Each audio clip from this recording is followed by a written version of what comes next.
What's going on, you guys? It's your boy Patrick, aka Addicted to Combat, back for the last pay-per-view of the year, UFC 282, which is now for the vacant light heavyweight championship. Jan Blachowicz, former champion, taking on Magomed Ankalaev.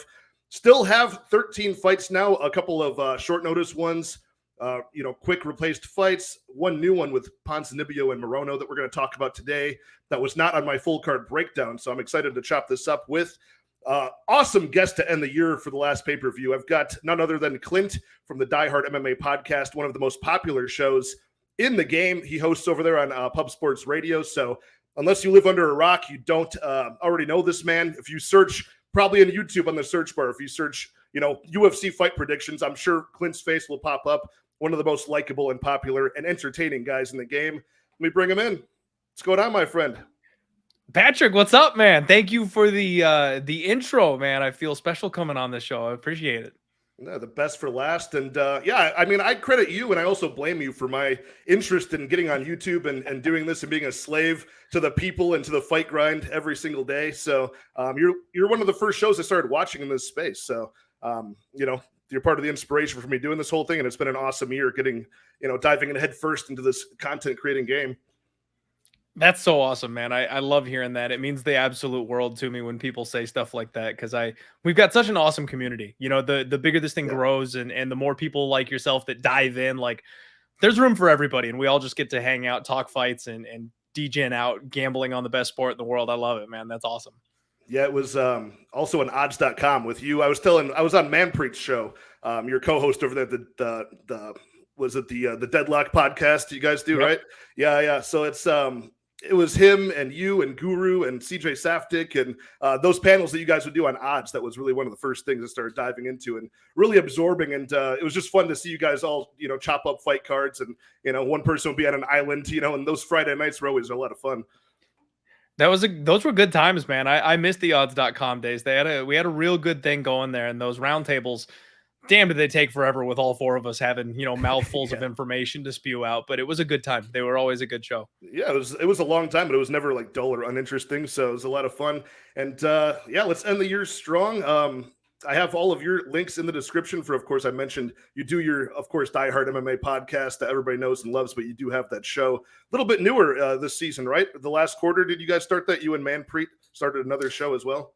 Yeah, so we got started on the Deadlock podcast, and frankly, man, we have not given it the love that it deserves. Like, if it's going to take off and actually be a thing, we've got to kind of buckle down and do a little bit better with it. We've got kind of a little small cult following for it right now. It's a bit more relaxed. It's a bit more fun, less hardcore, gambling content, and I think we're going to try and make a push next year to have it be a little bit more of a bigger deal, but we'll see what happens right now. We just have some, absolutely sick graphics for it. The logo for that thing is... I know, it's nice. It's hard. It's metal as fuck. I like it. It is. When it'll be a good time to get that going is when we have that 4-week awful break between events, That would be something that I would love to sit down and just watch and listen to, upcoming fight talk and stuff like that when we have none to watch on the weekend. That's the plan. Yeah, we're going to do one. We're going to do a Deadlock episode right during that gap where there's like a month without fights. I am not looking forward to that. No, not at all. Let me shout out the chat real fast before we dive into these 13 fights. We got, of course, Mushroom in the chat saying, what's up, Patrick? And Philly hater Clint. Yeah, have you been, what's the deal here? You've been fading a lot of the Philly guys in the game. And you know what? By complete accident, man. By complete accident. I have found myself on the opposite side of the Philly guys this year. And frankly, it hasn't gone well because I started doing it before this little slump that they got into. So Mushroom started calling me out when they were all hot and on their winning streaks. And then I stopped doing it right as they all started dropping the ball. So it hasn't been great for me to go against Philly. Not a good thing. Got all the killers in the chat. The Monk Matician. We got Daz Files. Got Aiden here. We got Lou Betya. Evan Campbell, and of course, the Prince of Mischief. Shots to start the show. Well, it was Clint's birthday. I know Clint is, you can see by the Fireball poster on his wall, he is sponsored by Fireball. So I do have a shot lined up in your honor, my friend. Thanks for coming on and happy belated birthday. Hey, thank you. Now we're talking. And let's dive into the first prelim of the night. We've got Cameron Saaiman taking on short notice replacement Stephen Koslow. Bantamweight fight. What do you know about Stephen Koslow? I know he's a BJJ wizard, a grappling, prodigy with 6 professional wins, all in the first round. He's won by submission. And what I do like on this fight is the fact that even though he's got all of his wins in his pro career by submission, all in round 1, his round 1 submission prop is still plus 1,200, on a lot of bookies. So it's one path to victory. Just put a 0.1 unit sprinkle on that and call it a day. I don't like the price tag on Cameron Saaiman, but I do think he wins here. Just a more complete game plan and skill set. What do you think about Cameron Saaiman as a whole coming off the Dana White Contender Series? Yeah, I mean, Cameron Saaiman as a whole looks pretty good, right? Like these Dana White Contender Series guys that really perform the way that he did, they do look to show out a little bit. They look like they're solid. They look like they're well-rounded. So I can't say a bad thing about the kid. If at this point in his career, he's done everything he's supposed to. You can't complain about the people that they put in front of him. He beat those people that they put in front of him. I like his boxing. I like his tie stance. I like the teep kick. I like that he attacks those low calf kicks and chips away at them essentially constantly. But the thing is, he's 6-0. He's very green. He's untested. His opponents have had bad records. I'm not ready to trust him at this price tag. That's kind of all it comes down to, man. Koslow is the exact same situation. And when you get to prospects that are around the same ballpark, around the same level, and one of them is plus 250, I'm looking at the dog just because I can't trust the other guy at minus 300, And I don't know why that price tag is the way it is, to be honest. Like, this seems like it should be maybe a minus 200 for Cameron Saaiman, regardless of the short notice. You know what I mean? So what I don't like, and you brought up the slick striking of Cameron Saaiman, I like his skill set as a whole. And it's really the striking that shines, right? Koslow, I watched a lot of his tape, and they were quick fights, but his striking seemed long, rangy, but very frantic, and his head movement wasn't very good. His footwork, wasn't very good either. He just seemed very awkward on the feet and just kind of a predictable game plan, tries to get it to the ground. But his takedowns, he wasn't really facing much resistance with those opponents either. So I just feel like Cameron Saaiman's going to be too fast, have a little bit better takedown defense. He showed that he can get taken down on the Contender Series and pop right back up to his feet, wall walk on the cage, things like that. I like the kid, but yeah, like you said, just this is a spot where I'd be looking for dog or pass if I was betting it, but I don't know. I'm not seeing a whole lot of reason to back a guy on short notice who's never made it out of round 1, Yeah, I mean, we know nothing about Koslow striking. Literally zero, because he's been on the ground for every single minute of all of his fights, man. 6 round 1 submission finishes. So, we've never seen a second round from this kid. We don't know what it looks like when he's on the feet. He engages in grappling, gets on top. His ground and pound looks like it's dirty, and then he chokes people out. That's it. That's all I know about him. So he could be a phenom on the feet and give Saaiman problems. He also could be the worst striker we've ever seen and get tagged up and knocked out because he can't get a takedown early. These are both totally possible outcomes, and it would be kind of throwing a blind dart to bet the dog in this spot. I'm not afraid to do that. I might take that sub prop on him, that round 1 sub prop, juicy the way it is. It seems like it's got a relatively high chance to hit because I have seen Cameron Saaiman engage in the grappling. I have seen him make some mistakes. He could get swept. He could get reversed. But I think Mushroom's got the right idea here, man. Maybe we just bet violence here, because if Koslow can't get those takedowns, I don't know if he can survive on the feet, frankly. So, yeah, it's going to be an interesting spot that I think is going to be a good note-taking opportunity either way. Yeah, this is a spot here where we're looking at, let's see here, even for the fight to not complete 2 full rounds, minus 145, I'm seeing out there. Not bad for, that's on Bovada. And the over-under in a lot of books is set at 1.5, and that's, of course, like a pick-em price tag. Any feeling on that? I mean, just you've already got one guy who hasn't gone to decision. It's just when I get sketched out when it's these lighter weight class fights, right? And they don't have many. That's not a big sample size to draw from. These guys are young. They probably have the gas tank to go 15 minutes, if it goes that route. So when they give me a pick 'em on an over under 1.5, I'm kind of sketched out with the lower weight classes. I hear you. Yeah, but looks like we're on the same side for that one. No bets on that one for now. But yeah, if they keep on pushing that, this is still early in the week, Tuesday night. By Saturday, if there's a nice juicy number on Stephen Koslow pushing plus 300, that might be worth a stab. But I do like that. I probably will sprinkle that plus 1,200 round 1 submission prop, like 0.1 unit at that. So moving on to another fight that is, again, like I'm talking about, it's not supposed to go the distance, but lighter weight classes still. Daniel da Silva in his 4th walk to the cage, taking on Vinicius Salvador, who is off the Contender Series once again, making his debut as a sizable favorite. We've got Salvador here, who is what are we looking at here? minus 220 already on the money line over Daniel Da Silva plus 185. That does make some sense. I don't think it's all hype off the Contender Series, right? It's just you've got a 0-3 Daniel Da Silva here. So what do you expect? He's going to be a sizable underdog. Kick this one off for me. Do you have any action on this flyweight fight? I don't have any action yet at this point, man. And it's a very tough spot because Daniel Da Silva, I think he's got all the skills. It's just he has no gas tank. Like, that's all it comes down to. This guy is deadly in round one. His submissions are slick, 100% finish rate. His striking, he hits hard. He can knock people out. So it comes down to, what do we think of Vinicius Salvador? And we're getting that Contender Series rub again. I think that's why we've got the line that we do at this point, is we see one guy that's been finished at the UFC level a couple times, and we see one guy coming off of a finish on the Contender Series. Fact is, those are worlds of different class apart. Can Salvador push Daniel Da Silva the way he needs to be pushed to gas out? This is not a fight at elevation like his last one was.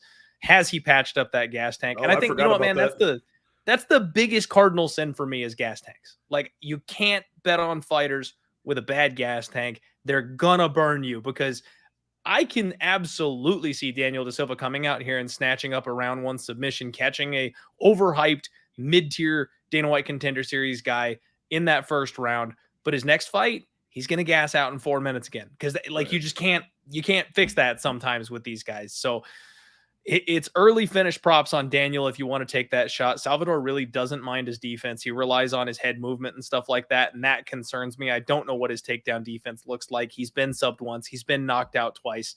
I think there's another violent spot if you're going to play it for anything. Yeah, again, the over-under on that one. Again, a flyweight fight, but yeah, Daniel Da Silva, he finds a way to, even if he does well in round one, he finds a way to blow it. And I've got a feeling for this guy that even if he wins this fight, I mean, it would have to be a spectacular finish for him not to get cut at this point, you know? Like, I really think that even going 1-3 at this point, they're going to cut this guy regardless, because they gave him, who did he start with? Jeff Molina, so a decent level of competition, right? They thought kind of highly of him.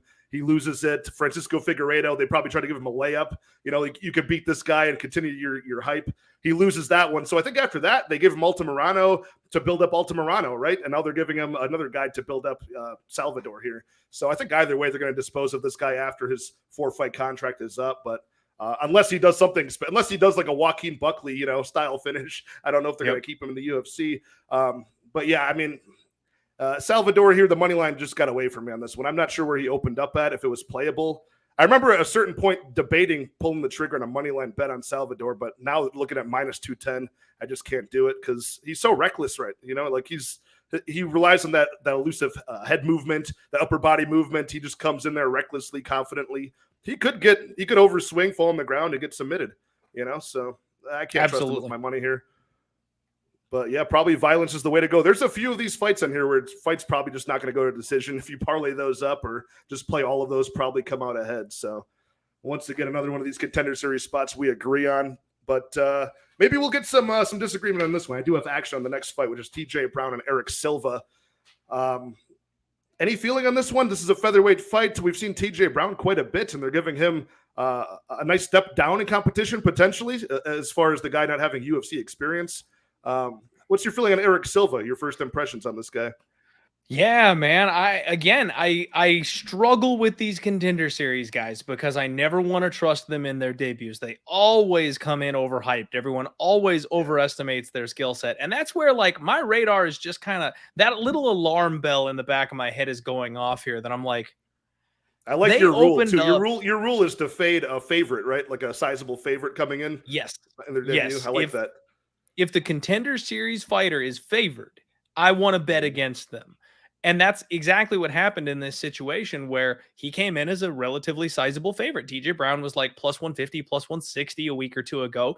We're looking at pick'ems now. It looks like he's a slight favorite now, or it's even money now. And that, like I said, has alarm bells going off because when you look at this guy's performance on the Contender Series, he checked all the boxes, man. He was brutal in round one, took his opponents down and beat the brakes off of him. The ground and pound was vicious. It was nasty. He's got 5 round one finishes in a row. Like, this is exactly the kind of kid that we should see a minus 275 here. And TJ Brown has not looked spectacular in his last couple of fights. And again, he does have that UFC back class. He's got the experience. He's lost to mid to low tier talent. And that's kind of the thing for me, is that I'm really not impressed with TJ Brown's wins. Since he was on the Contender Series, he's got a split over Kai Kamaka, who's not with the organization anymore. And he was able to overpower and out wrestle Charles Rosa, who frankly, I could out wrestle Charles Rosa. Like, everybody does that. That's not an impressive win here to me. So I kind of feel like this fight's going to end up on the ground. And I think Eric Silva is live to finish TJ Brown, a guy who's been knocked out 3 times, a guy who's been submitted 3 times, and worst case scenario, a guy who has been decisioned 3 times as well. Like, I kind of like Eric Silva in this spot now that the number has come down. But again, I hate backing these guys in their UFC debut. TJ Brown is somebody who's disappointing, but he's in the exact spot where I like to fade the Contender Series guys. Probably a pass for me at a pick'em price tag, but I kind of like Silva by knockout if I'm making a prediction. Yeah, see, I'm the opposite way on this one. I'm going the complete opposite. I'm going on TJ Brown, taking a chance. Not the greatest, sexiest guy to back on this fight card, but the first money line, I did pay his price tag here to win 1 unit. It was at minus 105, so slight underdog price is where it's at still. They're kind of trading money back and forth at a pick'em. I really do think that Eric Silva has got the goods here, but he's got to really prove it. Low level of competition for this guy so far, so I'm fading him for that. His Contender Series fight was impressive, but it's a kickboxer, 3-0. So all of his opponents have been strikers so far, from his regional scene career all the way to the Contender Series bout against what was that guy's name, like Anvar Boynarov or something like that. So he steamrolls through people that give him no resistance again on the takedown attempt. I think TJ Brown in round 1 will give up some resistance. Round 1 TJ Brown, round 2 TJ Brown, pretty decent fighters. It's round 3. He always finds a way to, kind of screw up the fight, have a poor gas tank, play jiu-jitsu off of his back. It usually gets worse as it goes. But then on the opposite side of the coin, you're looking at Eric Silva, who has not been to a decision since like 2018 or 2019. So I'm thinking by the time TJ Brown screws this fight up, I think he'll already have Eric Silva possibly beyond where he's comfortable or experienced. So I'm taking a stab on kind of a Clint special here with fading the debuting guy off the Contender Series. And that's fair, man. I don't hate the move at all. And if it was, like I said, at this point, the parameters are gone, right? If I jumped in on the bet when TJ Brown was plus 175, that's the exact spot. That's the Contender Series fade. That's where I like it. Now that we're at even money and it's like no value, just pick whose hand gets raised, I kind of got to lean with the ground and pound kid. But there's so many questions. We don't know what this guy looks like extended. Maybe TJ Brown actually has the better gas tank. Who knows? I haven't made a bet yet on this card, man. I'll tell you, because there's so many questions. There's like 2 or 3 spots that I think are relatively solid that I probably will end up putting my money on. But there's so many of these other spots where we are blindly just. Have you played Assassin's Creed? When they take the leap of faith and they're just jump off the highest building in the area. Like, that's what we're doing with these guys. We have no clue. So I'm like, yeah, man, I don't know. I'll lean Eric Silva and I'll wish you luck. I'm probably not going to have a bet on this one.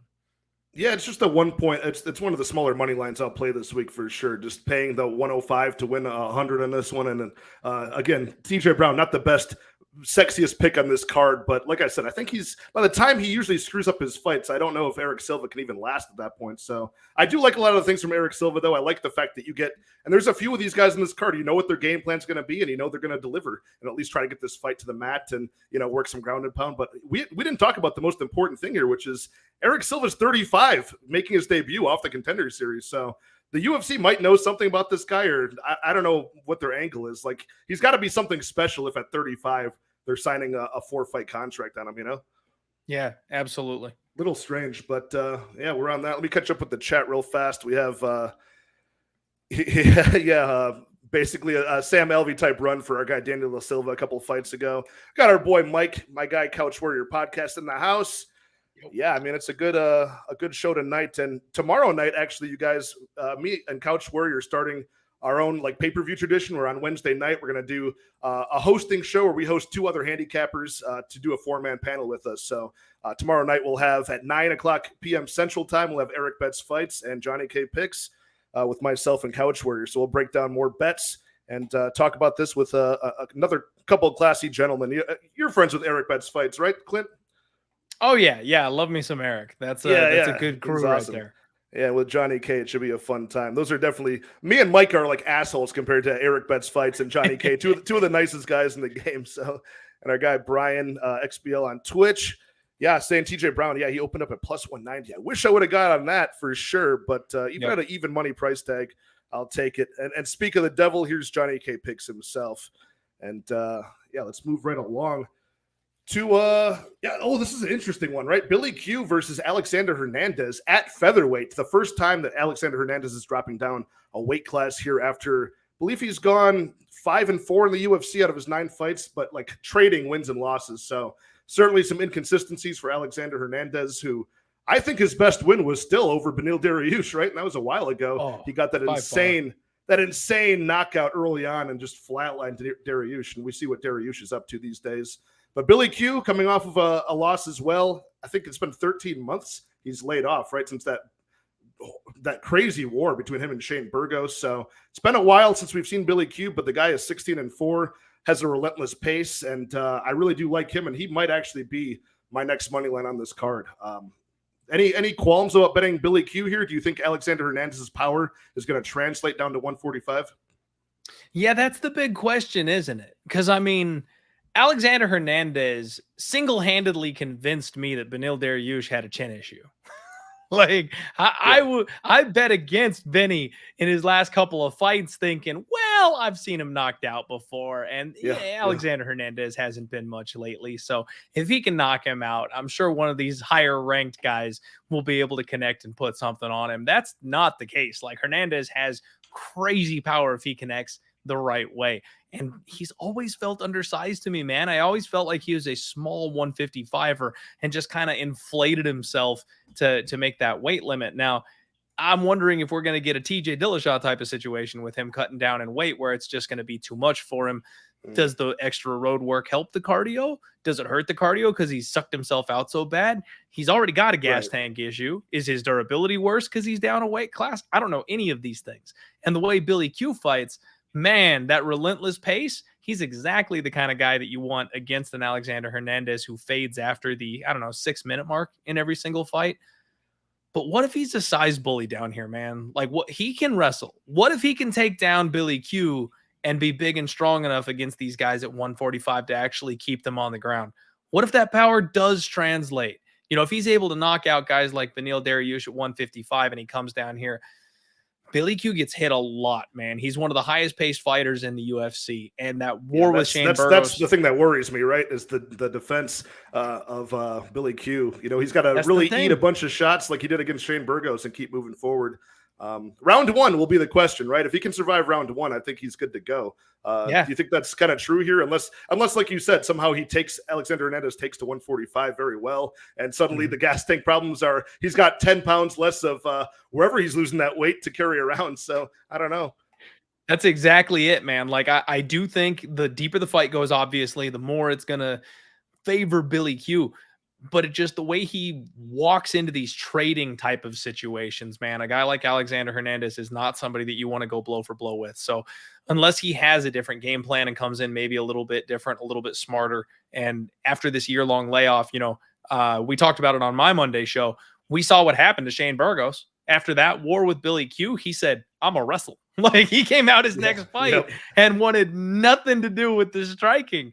So I could see something like that from Billy Q here. I'm worried about the kid's durability, and I don't want to test that against a guy like Hernandez if that power translates. So again, just massive question marks for me. I'm going to lean with Billy Q, but the hairs on the back of my neck are telling me it's Alexander Hernandez round 1 knockout for some reason.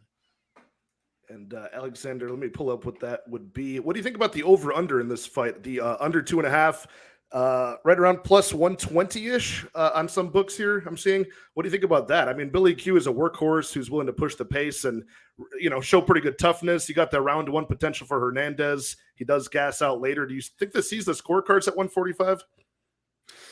See, that right there is the question for me, because that feels so trappy to me. Like, why is that? Yeah, I don't have a good eye for this one either. And again, one of these over-unders set at kind of a lower weight class, but Billy Q's chin is there for the taking. Alexander Hernandez's cardio is suspect, so it feels like it would not see the scorecards, but you never know.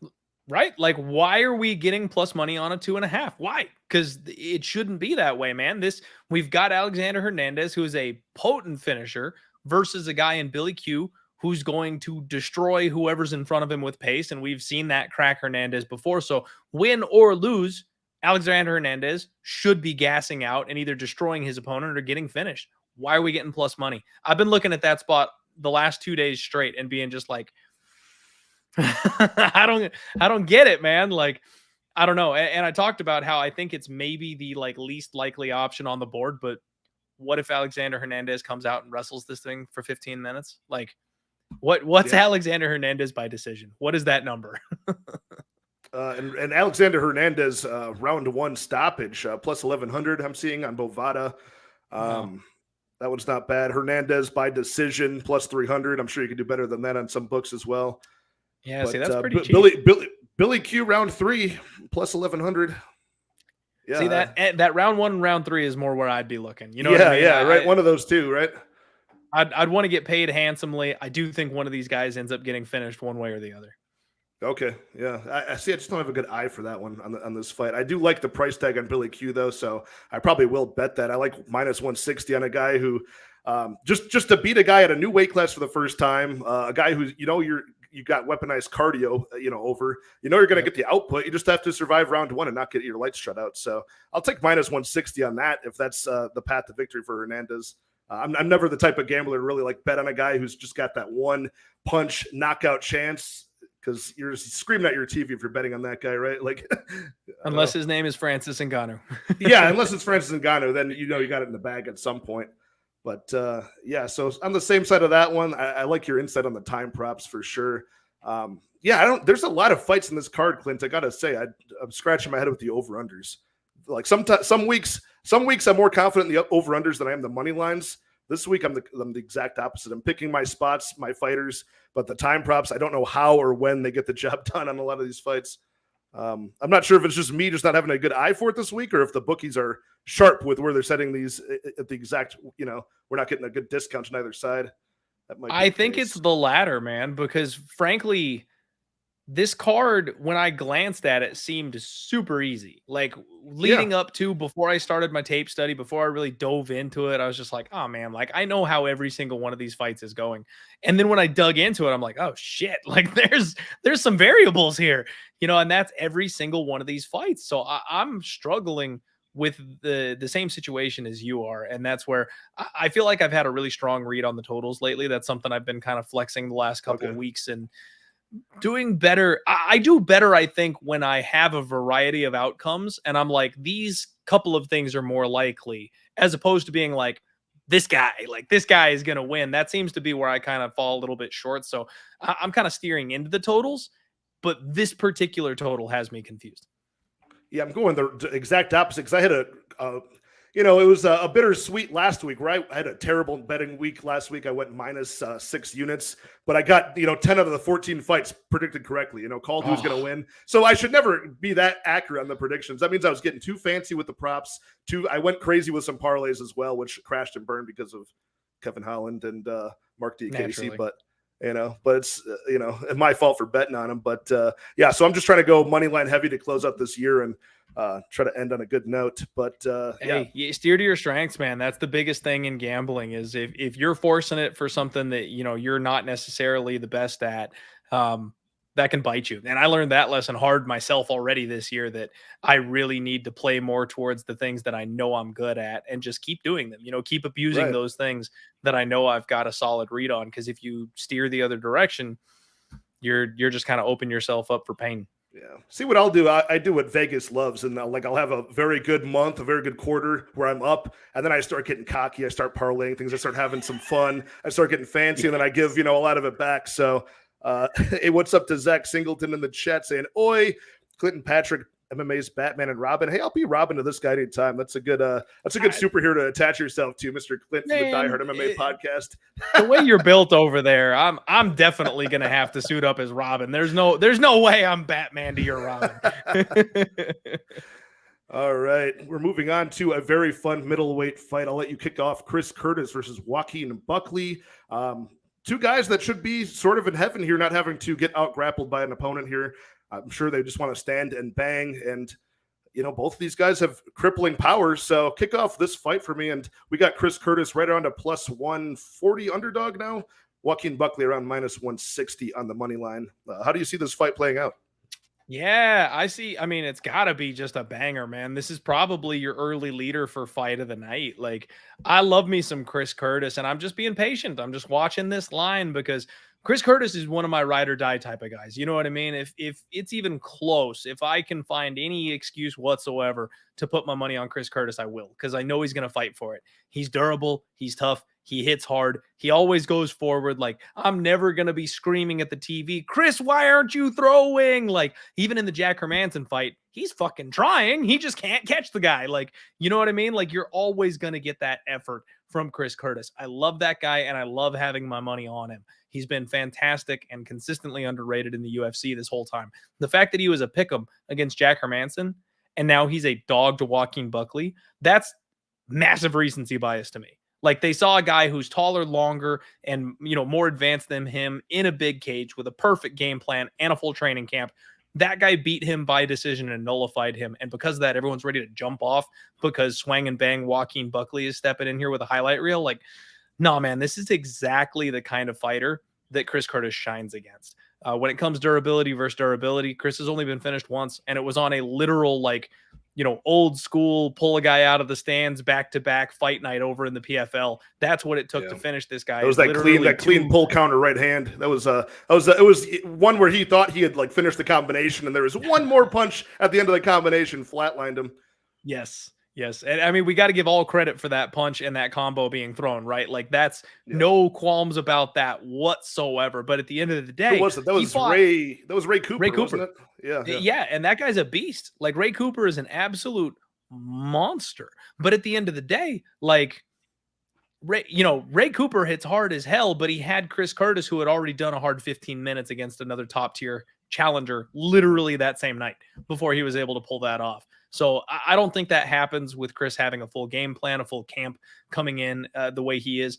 And then he's taking on Buckley, a guy who's been knocked out 3 times already. Like, we've seen him starched several times, and he's got a horrible striking accuracy, man. He just throws everything as hard as he can from way outside.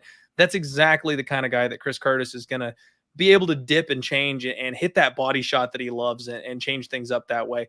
I like Chris Curtis here, man, especially getting plus money on him. He's a dog that I definitely have interest in. Yeah, I'm in the exact same boat as you, just waiting for this price. I wonder, plus 140, is that going to be the peak of this one for us? That might be the peak of it. I don't know. I don't know where this line's going to move. All right, because I'm always worried that people are going to see what we're seeing with Chris Curtis, who's come through as a dog time and time again. He throws way more volume. He's got the better resume. He's got the better gas tank. He's dangerous in all 3 rounds, whereas Joaquin Buckley, dangerous in all 3 rounds, but he's been fighting some guys who fade before he does, I think, in those 3-round fights where he's gotten a late finish. You know what I mean? Facing guys like Antonio Arroyo or who else am I thinking of?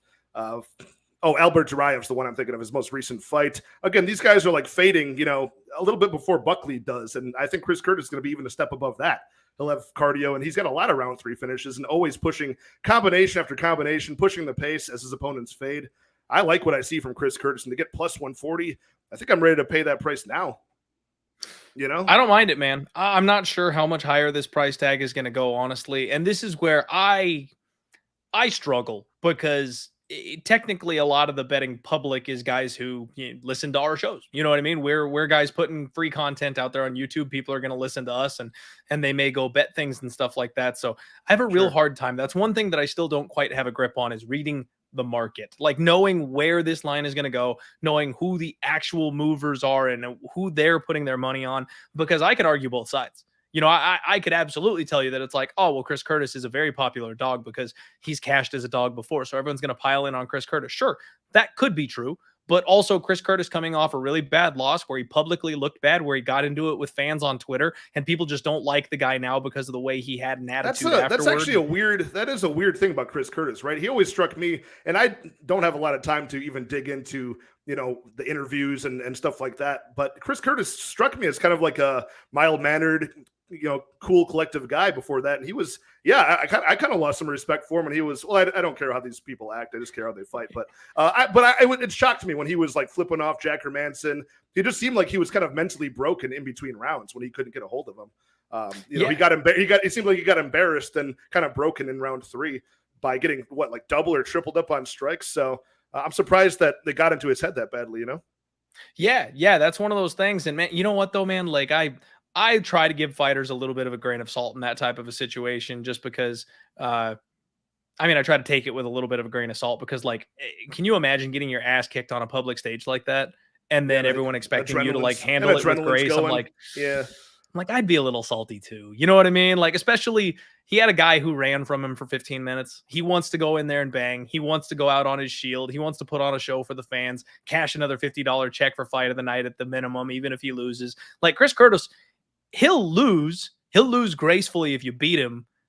But if you're going to run from him, like that's what, you know what I mean? Like that's the kind of thing where I'm like, I don't want to knock him too hard. You know, maybe he took it a little bit too far, but that's the thing. Are people now hating on Chris Curtis because of those interactions? I don't know. Like we could be getting everyone piling in on Buckley because he's a hell of a lot more fun and a hell of a lot more likable right now to the general public. And maybe that's the perception at the moment. So people are trying to bet against Chris Curtis because he pissed them off.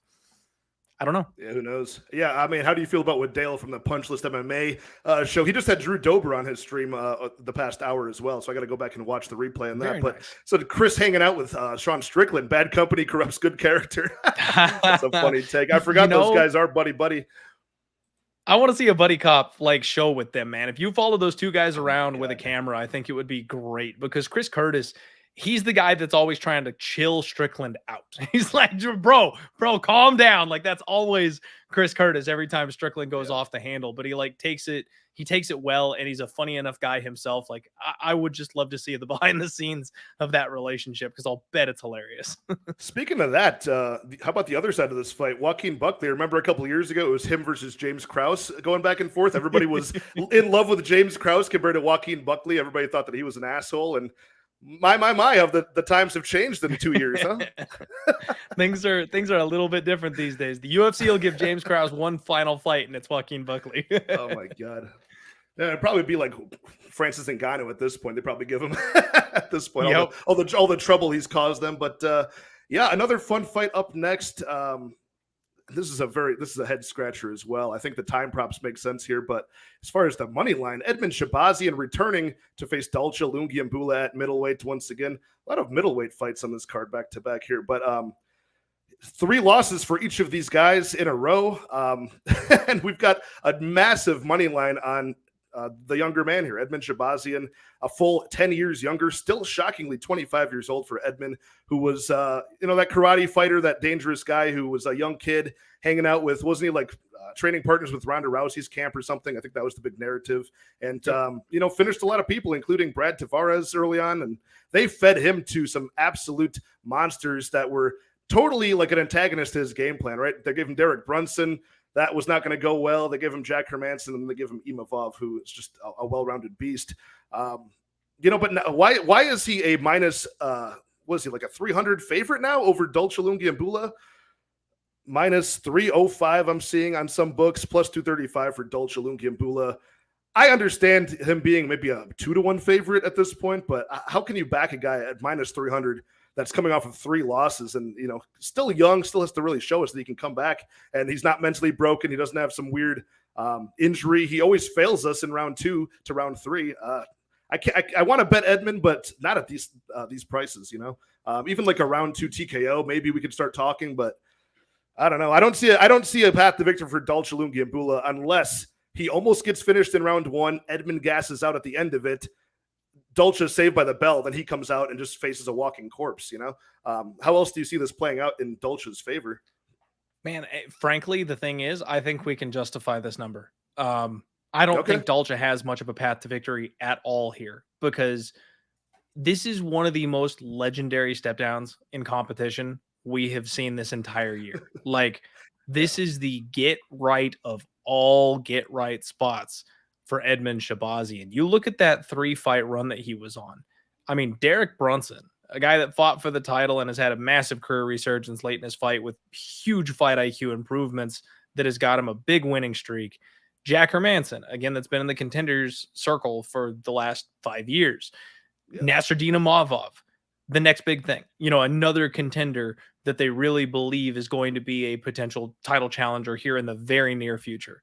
And then Dalcha is over here taking L's to Punahele Soriano, Punahele Soriano, sorry, Cody Brundage, and then Marc-Andre Barriault. Like, those are 3 very different losing streaks, man. And that's where I don't think Dalcha has the tools that it's going to take to expose Edmen Shahbazyan's weaknesses. Edmen is on a 3-fight skid. He needs a win. This is a must-win spot for him. He's 25 years old. And in that Imavov fight, dude, he won some of those transitions. Like, Imavov was getting out-wrestled by Edmen Shahbazyan. And it wasn't until he attacked that front choke that Edmen had to, like, bail out on that he was able to reverse positions and then get up on top. You're not going to get that kind of a submission attack from Dalcha. Dalcha's got a blast double leg, and it completely drains him. Like, one big double leg, and he is gassing, hands on his knees. He's ready to be done. And he's got these big wing and power bomb overhands. You're not catching Edmen with those. Like, if this fight takes place in boxing range, I'm confident in saying that it's going to be tough for Dalcha to land even a single punch, much less land a kill shot. You know what I mean? Edmen is just so slick, and that's his world. He is massively ahead of this guy striking. And then I actually think he's ahead of him grappling. The gas tanks, they're probably relatively equal. I don't see this fight getting extended and having Edmen gas out harder than Dalcha does, because if it stays standing, Edmen's got boxing cardio. He can go 15 minutes hard if it's a striking only match, right?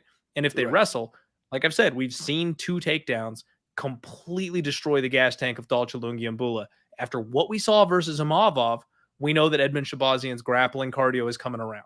We're seeing the improvements. He was able to go hard in that second round, and it was only that bad position that really dissuaded him from continuing that pace. So I don't think Dalcha's got a path to victory here. This is like banana peel price tag for me, man. Like, I might, it makes me sick to say it after the last couple of fights, but I might actually parlay Edmen Shahbazyan. And guys, play inside the distance.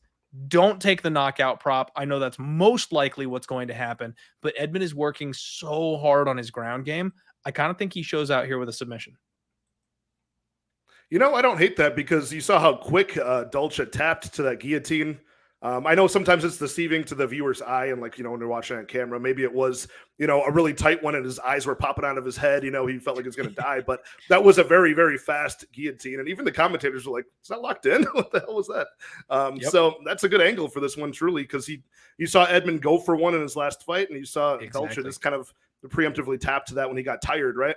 I don't hate that at all. I feel like, would you get a juicy number on that? Because Edmen's only, I think he's choked out one person before, right? Jack Marshman. Shahbazyan by decision. I'm seeing 8-1 right now, man, and I will absolutely be on that. Yeah, sometimes these guys come back and, you know, they overcorrect. The thing that they're weakest at, and maybe you're right. Maybe we have seen some improvements from Shahbazyan even in these losses, but his opponents were so good that they just, like, overpowered. We couldn't even see his improvements, right? Like Imavov, I feel like that might have been the case, right? Like maybe that was an improved Edmen Shahbazyan, but Imavov is just so much further along in his development that we just couldn't get a chance to see it. Still sketches me out at this price tag, but you're right. These are drastically different loss streaks here. I saw Broke Bets, my guys, Lane and Carson in the chat saying under 1.5 for this fight. What are we sitting at for this one? That's about plus 116 for the under 1.5. Yeah, I mean, that's going to be a long first round, I feel like, for both of these guys. You know, the big muscle-bound Lungiambula, he just always looks like he's fighting on an hourglass timer, right? Like, you just know he's slowly getting worse and worse. Got our guy Blood Money MMA Bets in the chat. The absolute gem of MMA Twitter, Jenna Marie. What's going on, Jenna? How you doing? And I got my guy Effie from the Any Action Sportscast saying Patrick makes Dalcha's trap look like bitch shit. You goddamn right. I appreciate that, Effie. Those are some traps to certainly rival. I got to start doing more shrugs than my guy Dalcha. But okay, we're on the same side for that one. You've convinced me a little bit on being more confident in Edmen Shahbazyan. Maybe I will look at that submission prop, because we kind of talked ourselves onto a sneaky spot I don't think the bookies are going to see coming. Dude, I think he shows out. I mean, Edmen Shahbazyan inside the distance is like even money, minus 115, something like that. I think that's the move. You play that bigger because he's going to. And then you play that plus 800 by sub with some confidence. You know what I mean? Because if he knocks him out, play enough on the inside the distance to cover your submission bet, obviously, but you're cashing both. if he hits the sub, and that 8-1 is a juicy number. Dude, I used this exact angle for my insane, sad to say, forgot to make it an official pick, Johnny Walker by sub. It was 12-1. Yeah, 12 that was a good call. I played the knockout prop. I'm the idiot here who played the knockout prop instead of playing inside the distance. And that's why when you start seeing these guys round their games out, when you start seeing them looking for that other option, the inside the distance, if it doesn't make a big price tag difference, play it. Because the knockout in this case is even money plus 100. The inside the distance is minus 115. You're paying 15 cents for a just in case on a kid who is working on his grappling game, on a kid who attacked one of the most hardcore grapplers in the division with a guillotine in his last fight. Like, he is actively looking to show off his grappling improvements. Play the inside the distance. For the love of God, pay the 15 cents. Don't be the guy holding the bag over nothing. Now, if it's a difference between like plus 110, plus 185, okay, like now we can talk. Like now, if you want to pick your knockout, that's a big enough gap, go for it. But when it's like this, when it's negligent, just play inside the distance.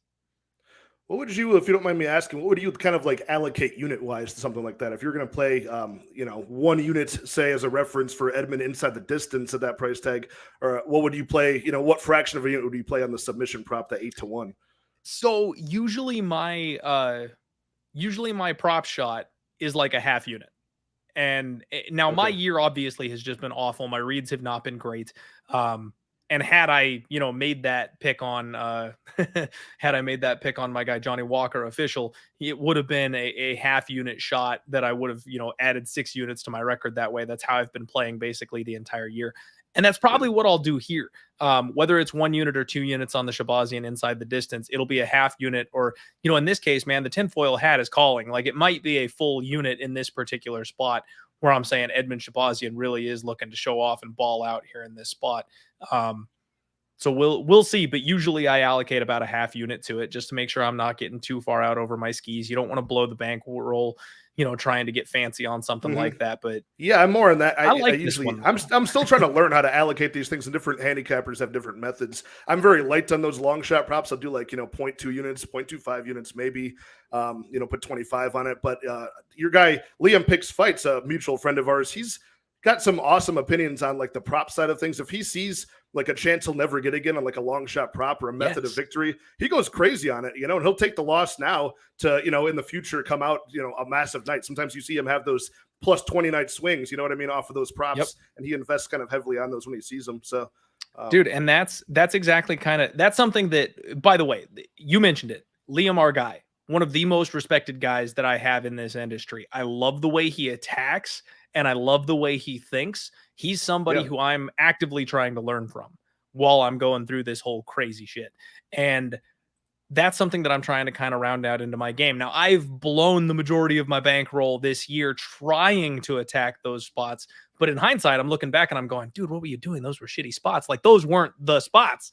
So I'm still kind of honing that part of my game. But that's where I think I do need to break away from the standard half unit shot, because some of these opportunities are better than others. And I should be willing to go bigger or smaller, depending on how good that opportunity is. And I think this is a good one. Well, I mean, that's we talk about, how well some people allocate their bankroll for certain things. And Liam is good, but he knows that it's not going to be you're not getting rich in one night. And I think that's where a lot of the, general people getting into sports betting, they want to get rich in one night, have the big 20 unit cash out on one night, when you should be kind of, picking your spots and just trying to edge over the market over time, because we know we're going to be back next week on the next UFC fights and do it all over again. So might as well look at this from a long-term scope. So yeah, I like that. But moving on to another bantamweight fight here, and another guy, we just talked about Edmund Shahbazyan, who's still 25 years old. Now we've got somebody at 18 years old in Raul Rosas Jr. coming in to face Jay Perrin, who I'm sure feels disrespected having to fight, try to break your losing streak in the UFC against an 18-year-old undefeated 6-0 prospect who just fought recently, right? It was like September. This kid just fought on the Contender Series and got a decision win. Raul Rosas Jr., grappling wizard. This guy has got 4 subs, 1 knockout, 1 decision. 18 years old. He just turned 18 a couple months ago. He was 17 when he got his Contender Series win. So all of these 6 pro fights, all of the amateur stuff, that's 17 years old and below. So Jay Perrin, 29 years old. He's a guy who's fought in CES, Cage Titans. He did have an unsuccessful stint on the Contender Series a couple of years back, but since then he's fought Mario Batista to a competitive decision. He did get outclassed in that one, but he hit his moments and absorbed a lot of damage, showing some toughness. He's returning here. He fought Arichi Lang, again, competitive, even more competitive, but still lost that decision. So this is kind of the last chance for him to prove himself here. And what better spot to prove yourself, and what pressure to have on your shoulders than to face an 18-year-old undefeated grappling wizard here. And you're going to look, I mean, he's going to look silly if he loses an 18-year-old, no matter how good this guy is. The line, I think, is kind of ridiculous, right? We've got minus 250-ish. Am I looking at that right? Minus 250-ish on Raul Rosas Jr., plus 200 Jay Perrin.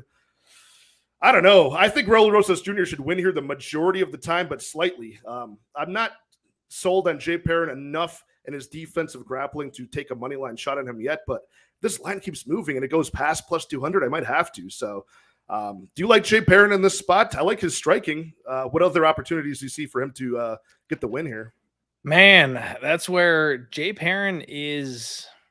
He's met everywhere. And I mean that. That's exactly right. Yeah, I couldn't have said it better. the utmost respect possible. We're doing a betting show. We're talking about these guys where we can maybe put our money. And I don't have any reason to want to bet on Jay Perrin. He's a fun guy. He's a nice guy. I like him. He would beat my ass. Like, that's the reality of the situation. But I don't know how long he is for the UFC. The UFC's got this young stud kid who's undefeated, who's the youngest guy on the roster.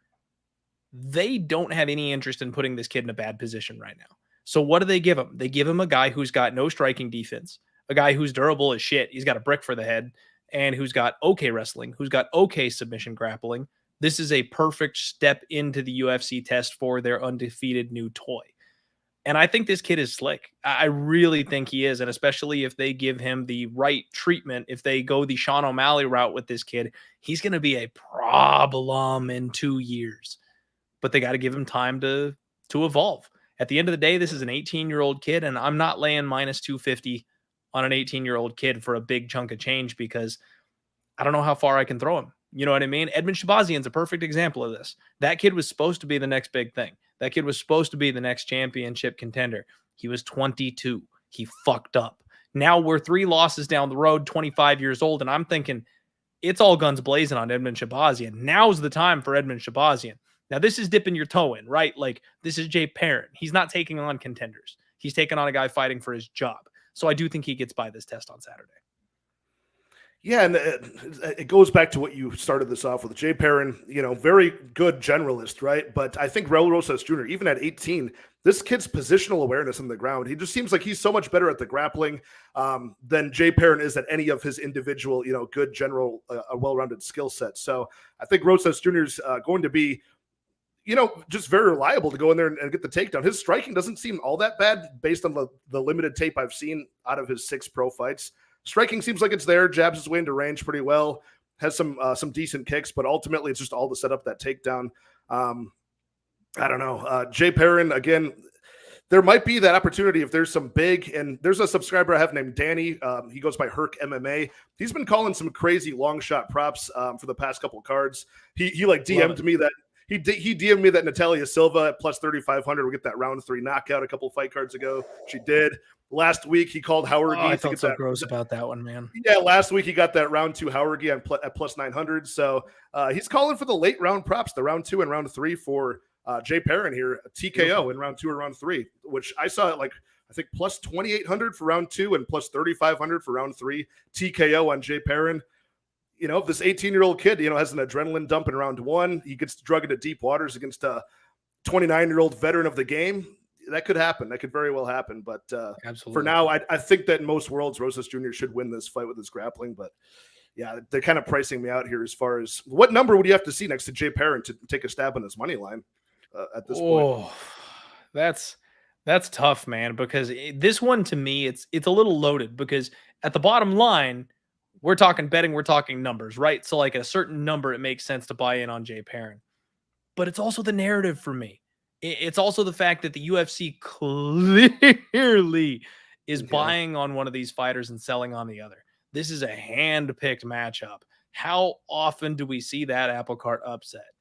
Not very often. And usually it's guys that are a little higher level that pull off that upset, not these unknowns. So, I mean, geez, like Jay Perrin opened up at like plus 235, plus 250, somewhere in that ballpark. If you hit the opener, then maybe that's where I'm talking. Plus, I mean, we're talking just talk about value. Talk about value on the implied lines. We're talking plus 200. So we're giving him a 33% chance to win this fight. That seems around like the ballpark, if I'm being honest. You know what I mean? That seems like we're not getting any value either other way. So they have it set right. But if it starts tipping and keeps going further, oof, I don't know. But I will probably sprinkle a small amount on those that round 2 and round 3 TKO for Perrin. That might be as far as I get. I mean, just because if anything, it's a crazy price on it, right? If anything, this is a buy low on the favorite now. They opened up at minus 300.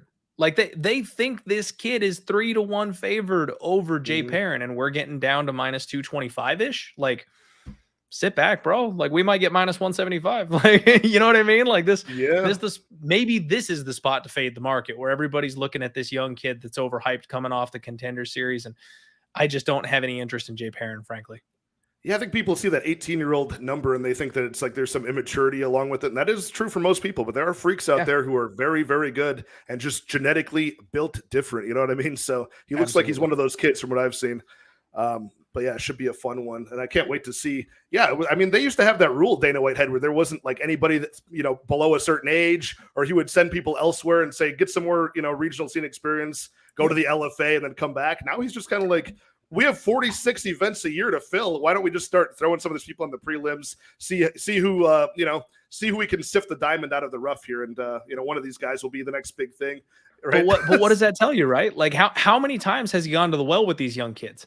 Not a lot. Like, he doesn't want this kid going to the regional scene. He doesn't want Bellator getting their hands on this kid. He said, no, baby, we'll sign you. Like, this is an 18-year-old kid. Dana White said, come on in. Like, let's go. You're ready. So yeah, like, to me, that speaks volumes. Yeah. Reminds me of my favorite fighter of all time, Vitor Belfort. Went into UFC 12, 19 years old, took out everybody, won the heavyweights, Yep. I miss TRT Vitor. That was the best. Yeah. I mean, that was back at 19. That was like full roids Vitor. It wasn't even TRT. That was the full dose. Best Vitor ever. So champion level Vitor was something else. I mean, he. You talk about melting a cup when you're pissing in it. Like, that man had nuclear waste coming out of him at that point in his life. He was on everything. Yeah. And that's what I grew up on. And that's why I'm on a quest to get the biggest traps in the world. Because remember, Vitor's his traps were all the way up to his ears. Just looked like he had no neck whatsoever. Awesome. Did you ever see that Photoshop of him when he came off the TRT and they made him like ultra the side by side? Yeah, I saw that. That was terrible. And then he got knocked out by Machida. Oof. Looking like a sad, skinny, natural athlete. You don't want to see that. So let's move on to some big boys. Speaking of heavyweight Vitor, we got Jairzinho Rozenstruik against Chris Daukaus.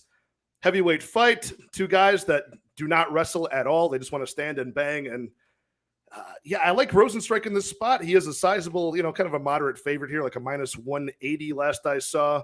Let's see if that's changed at all. We're looking at about minus 180, minus 175 on Rozenstruik. I call him Frozen Strike sometimes because that guy does not want to wake up until he lands that big counter. Chris Daukaus about a plus 140, plus 145 underdog. And when I first saw this, without really reminding myself of their performances, I was kind of like, coin toss heavyweight fight. What about Chris Daukaus in this one? And then, you go into the tape and you see, what would Chris Daukaus have to do to win this fight? In my opinion, it have to be stick and move and be very quick with your feet, getting in range and out of range, and do that perfectly until either you land a big strike or you win a decision. I just don't see that happening. I think he's going to slip up at some point. No action on this fight. Of course, the unders are going to be juiced heavily to the under. Do you have anything on this fight? Any interest in betting this one from any angle? So I do. I don't have anything on it yet. I'm watching this number. I do definitely have interest, and I'm right there with you on the Rozenstruik side of things. So I firmly have Rozenstruik entrenched as like a top 3 pound-for-pound puncher in the UFC. This guy hits so damn hard.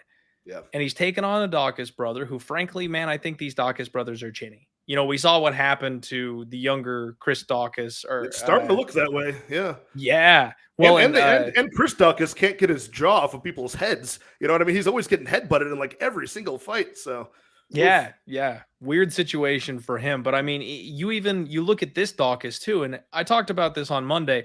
It's hard to criticize heavyweights for their chins, right? Like it's really tough because these guys weigh 300 pounds on fight night and they're slinging bombs out there. So of course, anybody can get knocked out if that's the case. But Chris Daukaus doesn't react well to getting punched, man. Like when he gets hit, he just kind of crumples. And I've seen it happen to him on the regional scene before he got to the UFC. He's been smaller, he's been lighter, he's been faster, and that has carried him against some of his opponents. But taking on Jairzinho, man, Jairzinho's got a good chin. He's an excellent counterpuncher. He's got fantastic timing. And his check hooks, like those are gorgeous, vicious attacks that if you come in being the aggressor, that's exactly what he needs to really shine. If you're in a fight where you need him to come forward, he's not going to win that. He relies on being the counterpuncher. And Chris Daukaus has shown us over his last couple fights, he doesn't know how to not go forward. Like this guy sits on the outside and eventually goes in and slings a 5-punch combo and eats 2 in return. Like that's his whole entire game plan that worked for him going up against some lower caliber competition. But now he's up against the big boys. Now he's up against these guys that can really punch, that can really hit. And he's gotten knocked out twice back to back. So I really think that Jairzinho is really perfectly set up in a fantastic stylistic matchup to knock another guy out, because we have yet to see evidence that Chris Daukaus actually has the Brazilian Jiu-Jitsu black belt that he claims that he does. I don't see any wrestling chops on him whatsoever. No. Jairzinho Rozenstruik has an 80% takedown defense rating. 75 is the exact number, but he's got a 75% takedown defense rating. So yeah, Chris Daukaus can outwork Shamil or Abdurakhimov. Yeah, he can knock out old man Alexei Olenek. He can take care of Porker. Like, those are the guys that he can beat at heavyweight. Can't beat Curtis Blades. Can't beat Derek Lewis. Can't beat Jairzinho Rozenstruik. It just illustrates the big gap in the top 15, right? From even among the top 15 heavyweights, there's such a stark difference between the complete ones and the ones that have the durability, the power, and just the even some pace to them, right? Like you got to have all of those things to be a top 5 heavyweight. You can get away being like a top 10 heavyweight with, not even the cardio, right? It's and then the bottom, the 10 to 15 ranked heavyweights, you could just kind of just exist at heavyweight. And that's the fun zone, right? Like those guys are that's the fun zone. Yes, exactly. Those guys are just there to put on shows and have a good time. Like that's all those guys are there for. They're never going to sniff anywhere near a belt. And the only reason they're rostered is because there's just not that many 300-pound men who are willing to step in the cage and fight these days. So they need them on the roster to have a division. Yeah, it's crazy. There's so few heavyweights. There's actually less light heavyweights than there are heavyweights, which is the scary part. You just realize like how few light heavyweights there are. It's like either you're a smaller, most martial artists in general are smaller statured people. But so there's very few guys that are like able to cut weight down to a trim 205 right on the dot and still be large enough to compete, like a 6'3" specimen, like Yuri Prohashka or somebody like that. There's so few of those guys that exist that you're going to get a few of those unathletic guys that just don't diet up at Chris Daukaus weight, So unless it's like a long rangey heavyweight, like a Cyril Gane or a Francis Ngannou or even a Alistair Overeem for as long as that lasted, 99.9% of the fight. Those are the guys that give Rozenstruik trouble. Nobody like Chris Daukaus has ever given him trouble before. But my worry to not bet Rozenstruik, what's keeping me off of it is there is that good chance that he just never finds the punch that wakes him up and starts, gets him swarming for the finish, which doesn't it seem like he needs that? Like he kind of lumbers around. He's looks like he's like on a bunch of sleeping meds. And then as soon as he lands one clean counter, then he wakes up, his eyes are wide, and he goes for the finish violently. But if that never comes, he could just stay Rozenstruik the entire time. I don't know. There's something stopping. What else is stopping me from this? Why am I not jumping over like a minus 175 clear bet on Rozenstruik here? Yeah, I'm not entirely sure, honestly, man, because in this spot, like Jairzinho, we all just saw him get absolutely murdered by my guy Volkov, right? Like that was a brutal session that made a lot of money off that one for sure. Yeah, but Alexander Volkov has an 80-inch reach. He's a real heavyweight. You know what I mean? That's a big, long guy. And Jairzinho didn't have the timing or the range and couldn't counter what that man was throwing at him. Chris Daukaus is the same size as Jairzinho. Both these guys are undersized for heavyweight. The difference is, I think that Jairzinho, he's biggie boy. This is a thick man. He couldn't get down to 205 unless he cut a leg off. Whereas Chris Daukaus, man, he walks around with all that skin hanging off him. He's got some flab. He's got some meat on the bones. Honestly, I think he could make 205 if he really took it seriously and cut his way down. I don't see why he couldn't make the 205-pound limit. Now, that said, Chris Daukaus has a 2-inch reach disadvantage. Jairzinho Rozenstruik went from having a 2-inch reach disadvantage against Volkov, who is 5-6 inches taller than him and has the reach advantage. That's a tough gap to overcome. He's taken on Daukaus, who has a similar style, who will try to do the same thing without the tools. They're the same height. They've got a similar reach. In fact, Jairzinho is going to be the one with the longer reach. So I think when Chris Daukaus comes in to engage, he's in touching space, man. I don't think that Jairzinho is going to have a hard time countering this man. So unless Daukaus suddenly turns into Curtis Blades on Saturday, I don't see how he gets in there and puts up the kind of volume he needs to get a win without getting clipped. God, you're talking me onto a Rozenstruik bet. I don't know. Well, maybe I'll get there. But yeah, one thing's for sure is these guys probably will not see the scorecards. I think almost all of their 11 of 12 wins for Daukaus knockout, 11 of 12 wins for Rozenstruik knockout. Most of their finishes are by, getting knocked out. So this probably does not see the scorecards. That's probably the guaranteed, not going to use the L word, but that might be like the spot here for this fight. But yeah, moving on to something a lot more fun here on the main card. So all of you guys in the chat, all 17, 18 of you guys, thanks for hanging out with me and Clint. Thank you, Clint. Again, belated birthday. Thanks for being here for the last pay-per-view of the year. Let's break into the main card here, starting with Bryce Mitchell versus Ilia Topuria. Another showcase spot for two young guys still in their 20s, in their prime at 145. And one of the rarities nowadays in mixed martial arts, two undefeated fighters, 15-0 for Bryce Mitchell, 12-0 for Ilia Topuria, fighting it out. This is sort of a close money line. Money's coming in on both sides. It's kind of staying put the way it is, but Ilia Topuria, around a minus 140, minus 145 favorite. Bryce Mitchell about a plus 120, plus 125 underdog here. Man, seeing that number on either of these two guys, if you didn't know who they were fighting, you would just jump on either side of that, right? To get Bryce Mitchell at plus money, amazing bet. To get Ilia Topuria at less than minus 200, amazing bet. Now these two facing each other, what side do you fall on here, man? Give me your opinion about this one, because I do have a bet on this fight. This fight is so tough for me, man. This fight is so hard for me because, like you said, you want to be on either of these guys at plus money because how often does that opportunity ever come around? The problem for me with this fight is that I think it's going to be clearly in control of one or the other. The problem is I don't know who that's going to be, because if this thing stays standing and Ilia Topuria can survive the grappling transitions or defend the takedown, has hard enough hips to be able to keep this thing upright, I think Bryce Mitchell's fucked. Like, I know his striking has improved. I know he's shown that he's got a new wrinkle. He's working on it, but I don't think he can outstrike Ilia Topuria, frankly. And the reverse is true. If Ilia Topuria gets taken down, if this turns into a grappling match, as much as I love my Georgian Warriors, I think American wrestling at its core is probably better, and that Bryce Mitchell can have a serious amount of success chain grappling on this guy. I mean, Ryan Hall took him down several times, and he's got a 9% takedown accuracy rating. So, I think Bryce Mitchell can get takedowns, but Topuria is also 4 inches shorter, and that might seem like a negative, but it's so hard to get in on those hips. I think Thug Nasty might run into a bit of trouble trying to get those takedowns, and if he comes in and gets caught with some body shots, that cardio may not hold up as well as you would like it to. I've got a ton of questions about how these guys are going to match up, and what I've noticed, Patrick, is wrestling, the pure wrestling, is probably where I am weakest when it comes to my reads in MMA. I don't know what good wrestling looks like. I don't know what it takes to hit a switch. You know what I mean? That's the area of my game that I think I need to put my singlet back on and go and do some training to learn some of this shit. Because when you get guys that wrestle, I have a hard time figuring out who's better at it. And I'm just throwing a dart at who's maybe physically stronger to have a kind of an edge.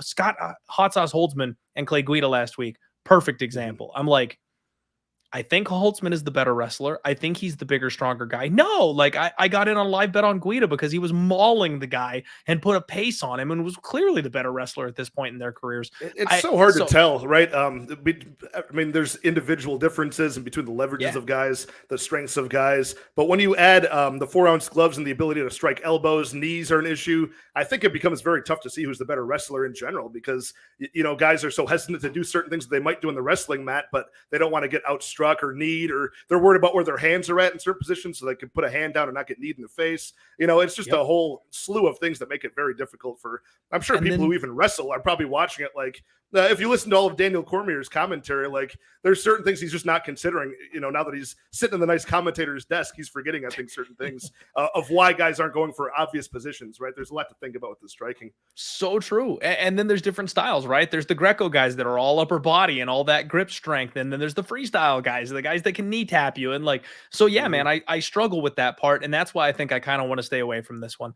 My gut tells me that I'm wrong. I think Bryce Mitchell at plus money is the side. And again, this is just me and my feels, man. The back of my neck, the hairs are standing up going, don't bet Thug Nasty. And I don't know why. So I'm passing. I'm staying off this thing. I think Ilia Topuria, especially coming off the heels, and I know they're unrelated, but Dolidze's knockout last week, man, I spotted these Georgians a mile away, and I said they were going to be the next wave of Dagestanis coming in here. And for whatever reason, I cooled off on that read, and I stopped going to war blindly. I lost big on Jack Hermanson. That was a difference maker for me. I lost big on him. I was so confident. And when I saw the first reversal from Dolidze, I was like, beginner's luck in this fight. And then I saw the second one with the calf slicer to flattening the back mount. I was like, oh shit, I'm in trouble here. Yep, and that was incredible. Dude, I'm giving Dolidze I picked him in his previous 2 fights. I think he's awesome, but man, I thought Jack Hermanson was going to have him beat, but wild outcome there. And that's where I just refused to step in front of him, because last week I said the same thing as I'm saying now. As I said, look, I think it's Jack Hermanson. My eyes, my brain, where they're at in their competition lives, the level difference in competition, everything tells me I should like Jack Hermanson here. I am not stepping in front of Roman Dolidze in the wave that he is riding right now. That's what I'm doing with this kid here, Ilia Topuria. If anything, I'm going to back this Georgian monster. Otherwise, I'm passing, because I just can't justify losing money betting against these guys when they keep doing whatever it takes to win. These guys are hard. They have hard lives. They've lived hard. It's made them into literal monsters, and they just get in there and find ways to win. They want it more than other people do. So I'm going to tell you that my read is probably that there's value on Thug Nasty, not betting it. Yeah, I did the general, hours of tape watching the anthology of Bryce Mitchell and Ilia Topuria, and I came down to just a very basic, boneheaded understanding of all right, both these guys can grapple, but one guy can grapple and he can punch really hard, knock people out. So I ended up on the Ilia Topuria side, like you led with. If he can keep it standing for any period of time, he will be winning this fight. And we're still yet to see. Once they clash, they start getting the first scramble, do they clinch up on the cage? We see who's got the better strength out of them, the better technique and timing. But I'm taking Ilia Topuria in this one. I just think he's got the better fight ending potential. It wasn't a huge money line bet, just 1.4 units to win one at that minus 140 tag. Took it there. It could change. Maybe I'll have the worst end of that line by the time Saturday comes, but I don't hit anybody on the Bryce Mitchell side at all. That plus number next to his name looks awesome. That's my thing, man. I see everybody and their mother on Twitter planting their flag on this fight. I just don't need to. It's a pick 'em price tag for a reason. These guys are both undefeated. They both have incredible skill sets. They're both tough. Neither of them have ever been finished, much less beaten. I just don't need to. I'm going to watch this one. I'm going to grab a fresh, bottle of Fireball, and I'm going to sit my ass down and see who wins this thing. I like that. But we saw Justin. What's up to Justin Viegas in the chat saying the Noodling Catfish League is less and less drafts because of the UFC is drawing some of these talents. Maybe they pay more than the noodlers. But there's something about Bryce Mitchell where his personality. I feel like he's going to rise to the top and be like a Sean Strickland, just telling us the earth is flat and telling us that gravity doesn't exist and all these things that Bryce Mitchell says. And something about that, maybe he will win this fight and start proving all of the scientists wrong. I don't know. Dude, I said something about that on my show that I'm like, look, his fight IQ is so high. I'm starting to think maybe there's something to this flat earth concept, because he just goes in there and does what he needs to do. I'm not worried, but I actually have like a sneaky suspicion that Bryce Mitchell pulls like a Brian Ortega on us, and he comes out and has like a new level of striking. Like I'm telling you right now, and this is why I'm staying away from it, because this fight gives me the heebie-jeebies. I would not be at all shocked if Bryce Mitchell like jabs Ilia Topuria for 15 minutes and wins like a complete reverse decision where everybody's like, what the fuck? Yeah, right. The way he's working hard to improve, like, I'm just saying, I could see something coming cat out of the bag and just being nothing like what all of us are expecting on Saturday, which is why I'm staying completely clear of it. Yeah, we got a lot of the flat earth gang coming in here. You know, I once had a guy at a bar convince me that the earth was flat, like pretty successfully, because I was drunk. We were going back and forth, and he eventually just asked me if I've ever been to Antarctica, and I had no positive response to that. I never did. So I'm like, well, fuck, man, checkmate. Damn it. And then we did a shot, and we started talking about other things. But yeah, I was convinced. I got converted. So that's hilarious. Have you been to Antarctica? Well, fuck no, you got me there. Yeah, I mean, it was like it was a checkmate. You know, I thought I was going to best him, but he was the wiser man. So let's move on to Darren Till versus Dricus du Plessis. Another fight. I've got a bigger bet on this one. I do like the Dricus du Plessis side. This is at middleweight. We got middleweight Darren Till making his, I believe, his fourth walk as a middleweight to the cage now, off of a decently long layoff. Wasn't his last fight against Derek Brunson? Yes. Was that his last fight? Yeah, so that's going back quite a bit, right? That was like early 2021. So time off. He's had a lot of injuries. Darren Till, once an undefeated, it was like a 17-0 record, I believe he had. And, fighting Wonder Boy in his home country, epic walkout to Sweet Caroline. If you remember that walkout, gives me chills watching that. He won that fight barely, right? Like, he's always just barely winning his fights early on. Fought Tyron Woodley. I think he threw one strike. I think he landed one strike against Tyron Woodley in that fight before getting choked out. So always a low volume guy for Darren Till. He was riddled with injuries. Got like, I know he pulled out of the Hermanson fight twice now, 2 different years. He pulled out of the Vettori fight last year. The guy's sorting out some life things. I even think he was getting like an OWI. So no shame there. But, what kind of solid training are you getting in to right your wrongs at middleweight? 29 years old, shockingly, for Darren Till. Like, this guy achieved a lot early on, and he's still only 29. You would think he's like a washed up, like 38-year-old or something like that at this point in the UFC. Dricus du Plessis seems infinitely like the fresher man here, less fight miles. 28 years old, so only 1 year in the favor of du Plessis, who's 3-0 at this point, coming off of his first decision ever against Brad Tavares in July, where he had early adversity but came through, dug deep, and fought through fatigue. So that's part of why I'm on Dricus du Plessis here. The guy's got finishing potential. He does need to watch his defense with the striking a little bit here. He could get sniped by that big left hand from Darren Till, but to show that you can dig deep in the later parts of a fight, come back and look dog tired in round 2 and round 3 and still pull off triple-digit significant strikes, I like him a lot here. So he's going to have the output advantage for sure, and I just think he wants it more at this point, quite frankly. We saw what Darren Till went through against Derek Brunson. He had a small moment of success in round 3 and then quickly got reversed, and he tapped out and got choked out. So I don't see Darren Till digging deep these days, and I don't know if he ever once did in his career. Are you a Darren Till backer here at plus 160? No, sir. So this is another fight that I'm very sketched out on. It's another fight that I'm very uncomfortable with because Darren Till has never been good, man. Like, just flat out has never been good. I kind of agree with that. Sadly, I do like the guy, but I kind of do agree with that. Dude, he's Sam Alvey. He's got a big left hand. He's got good takedown defense. That's it.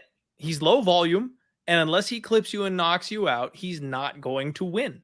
And I think he's just accurate though, like compared to Sam Alvey, right? Like they have the same chance of landing, the same sort of striking output, but the accuracy of Darren Till, I think, really got him far, right? He could be losing every minute of the fight. As soon as he lands that left hand and wobbles you, he's all over you and can win that round convincingly, right? Yep. And frankly, dude, he's a 185er who was fighting 155ers. Like, his Cerrone win was the one that propped him up and got him into the contenders circle. Like, bro can't make 170.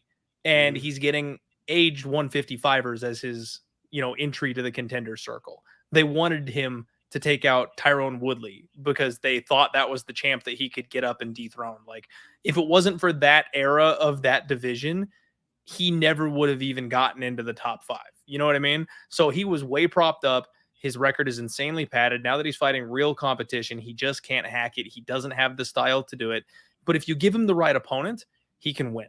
And that's my concern here with Dricus, because Dricus is another guy who's coming up from 170. So he's another smaller guy who's going to be matching Till in the size department, not size bullying Till in the size department.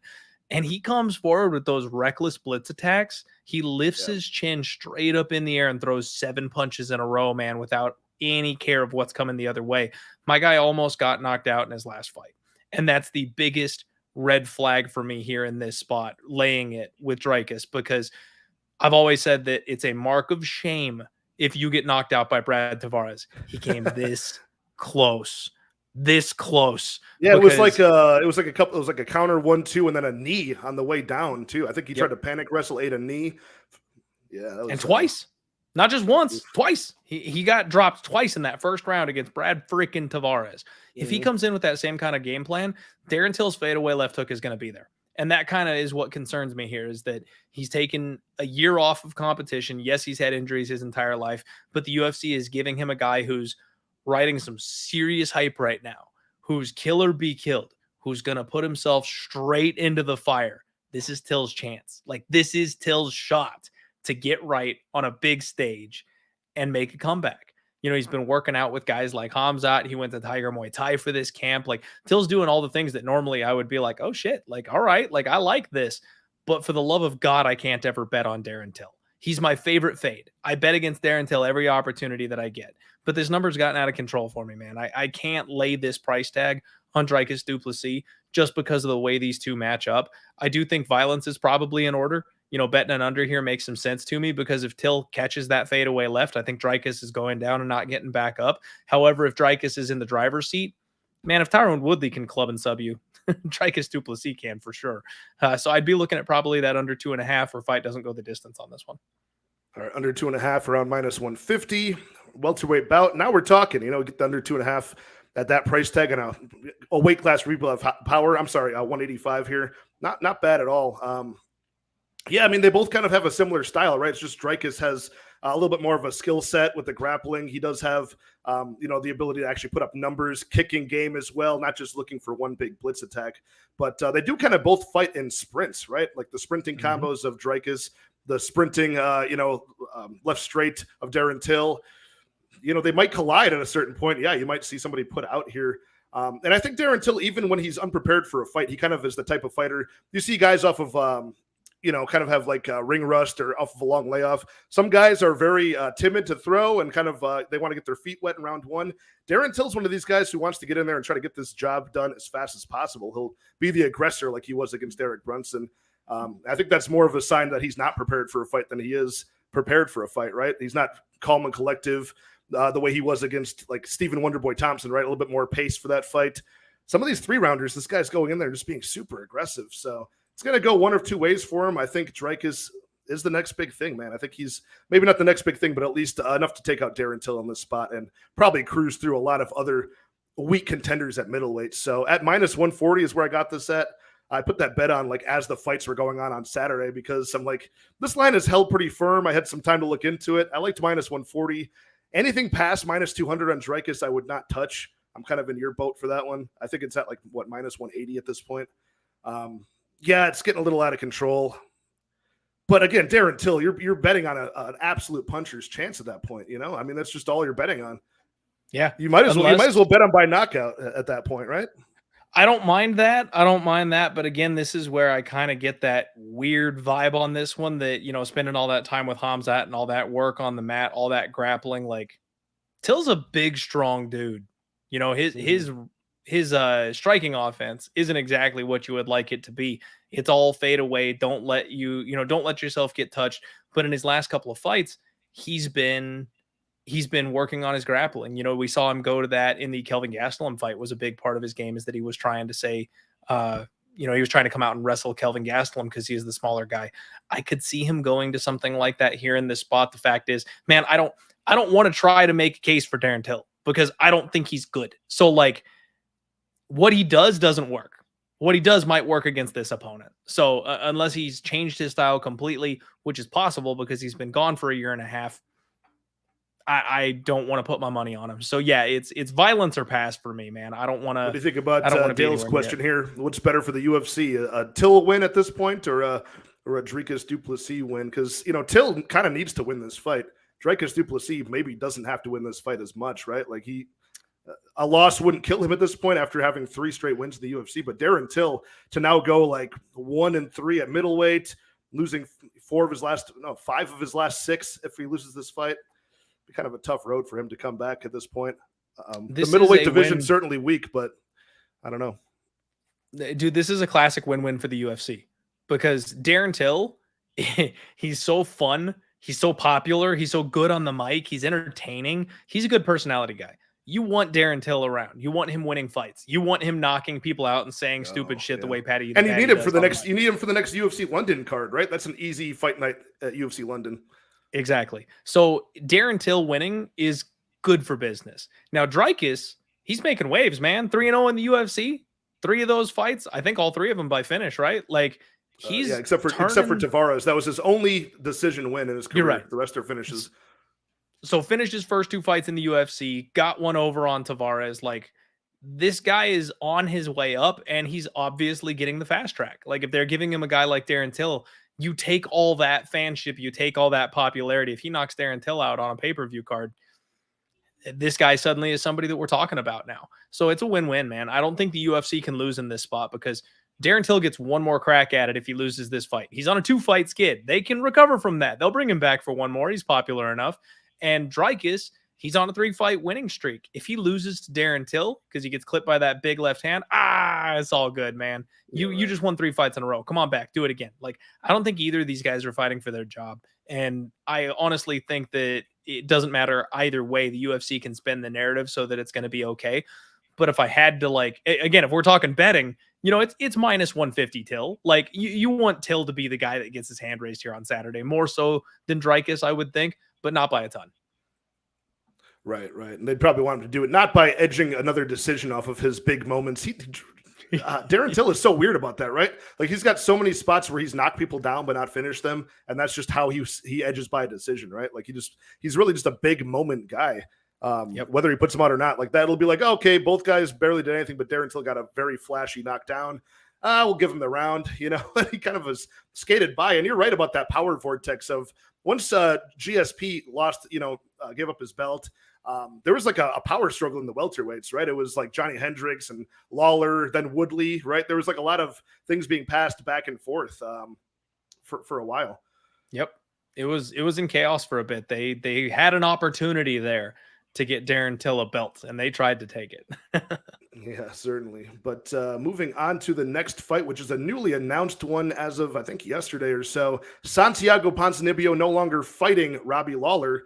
He's fighting Alex Morono now. So this is a spot where I was just hoping that we get a huge plus. I was hoping they would disrespect Alex Morono greatly, because Ponzinibbio was like a minus 400 over Robbie Lawler, which, kind of made sense, right? Robbie Lawler is way past his prime, way over the hill if you're getting finished by Brian Barberena. So I was hoping we get something close to that for Alex Morono, but they're kind of opening it like plus 155 right now for Morono. Santiago Ponzinibbio is still a sizable favorite here.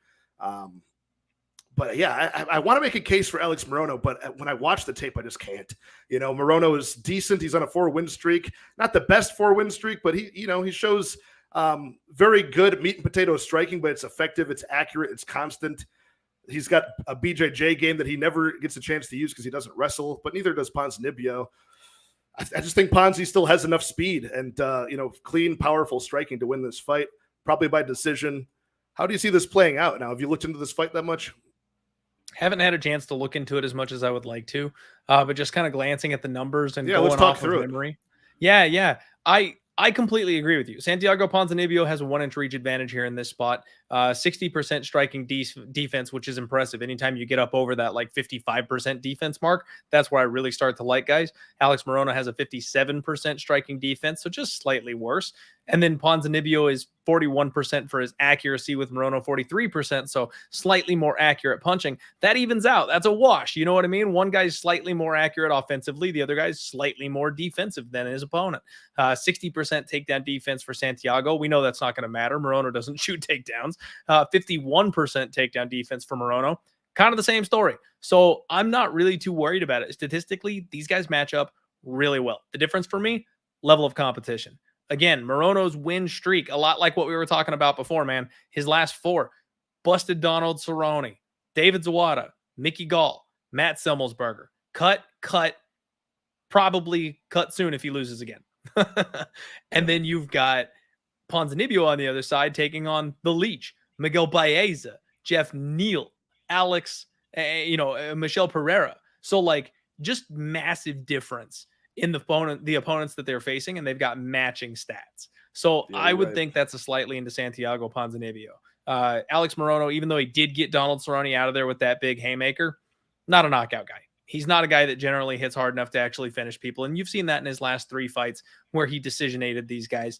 I think this fight is going 15 minutes unless Santiago Ponzinibbio is the guy landing the knockout, because he's got much more of that power that you're looking for. But I do actually think that Morono is probably going to be tough enough to tank it. But I'd be looking at Ponzinibbio as a slight favorite in this spot. Personally, that's pre-tape. Got to run the footage, see if anybody's got an edge somewhere. But I do think this is a Ponzi spot. Yeah, I was hoping for the slightest chance I would see something I liked out of reminding myself of the recent opponents for Morono and just his performances. I backed him as a dog in his last fight. I was hoping to back him in this one, but money coming in on Ponzinibbio, as you'd expect, looks like it's going towards minus 200, plus 165, plus 170 on Morono. So, yeah, you're right. The level of competition is really what did it for me as well. The over 2.5, I do like minus 165 for this one. Morono's a very durable guy generally. But again, the level of competition he's fighting, not the biggest power punchers. And the times he does face those guys like Chaos Williams, gets knocked out in 30 seconds. Anthony Pettis almost did with that nice spinning hook kick. I was going to say, I was the only one that saw that coming, though, man. Nobody wanted anything to do with Chaos that night. So, like, he was a freak power puncher that came out of left field.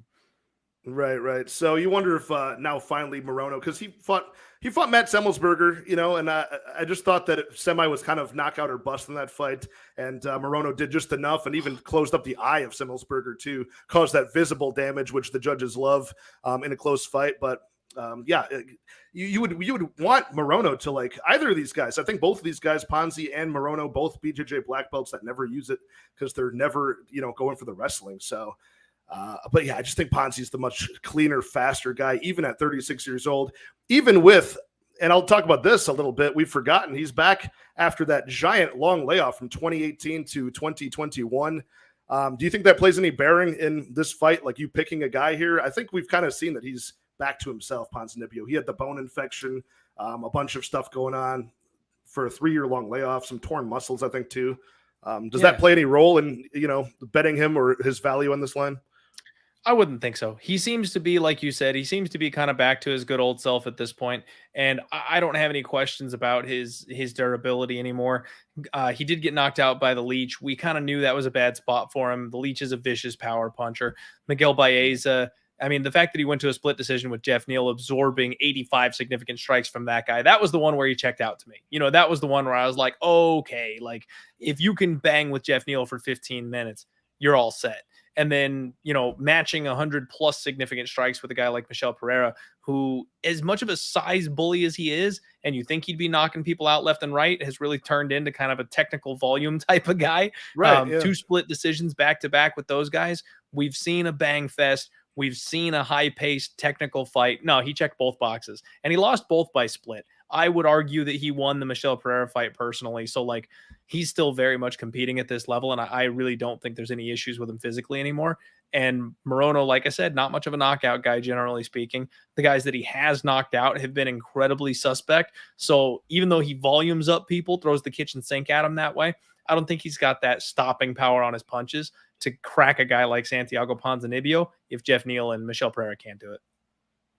Yeah, I'm in agreement on that. But yeah, it was that weird thing where we hadn't seen, because that was still probably the most impressive part of Santiago's career, was he had that nice long win streak. He went to, the card was actually in Argentina against Neil Magny that he headlined. And then in round 4, he knocked him out. disappeared for a long time. It was sad to see him go. And then he comes back after all the health issues, gets flatlined by Li Jingliang in one round. And we're like, oh man, those health issues really affected him badly. And he comes back, has a war with Baeza. And more importantly to this fight in general, and a lot of his fights moving forward, he looked very good in round 2 and round 3, pushing a high pace, which is great. You know, his cardio checks out as the fight goes on. Morono, decent cardio, but you can tell he fatigues, slows down a little bit. You know what I mean? So I think he'll be bested in the cardio as well in this fight. So I can see where the line is set where it is. But yeah, I was hoping they would screw it up and make, you know, I was hoping they'd be like, we already have a minus 400 by Ponzinibbio's name. Let's just keep it, make this easier. No, I hear you. That unfortunately not getting one over on him today. But man, that's one of those ones where I think Alex Morono has kind of taken Cerrone's power, right? Like after knocking him out, he's trying to be the new Cerrone. He's filling in on short notice all the time, trying to jump in and take these spots. So obviously he sees something in this matchup that he thinks he likes. I think we'll see a competitive 15-minute striking match, but I would edge with Santiago. Yeah, I'm in the same boat. So moving on to the co-main event of this pay-per-view. Got to keep reminding myself this is a pay-per-view. You know what I mean? Like it seems like a fight night card. We were spoiled with UFC Orlando being really pay-per-view.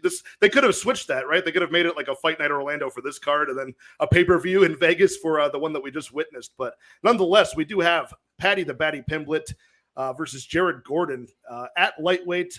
We've got Paddy making his first return fighting in Vegas since he knocked out Vendramini in his debut. So Paddy is quietly, or not so quietly, racked up 3 wins, no losses, all by finish. I'm not impressed with the level of competition so far, to be honest with you.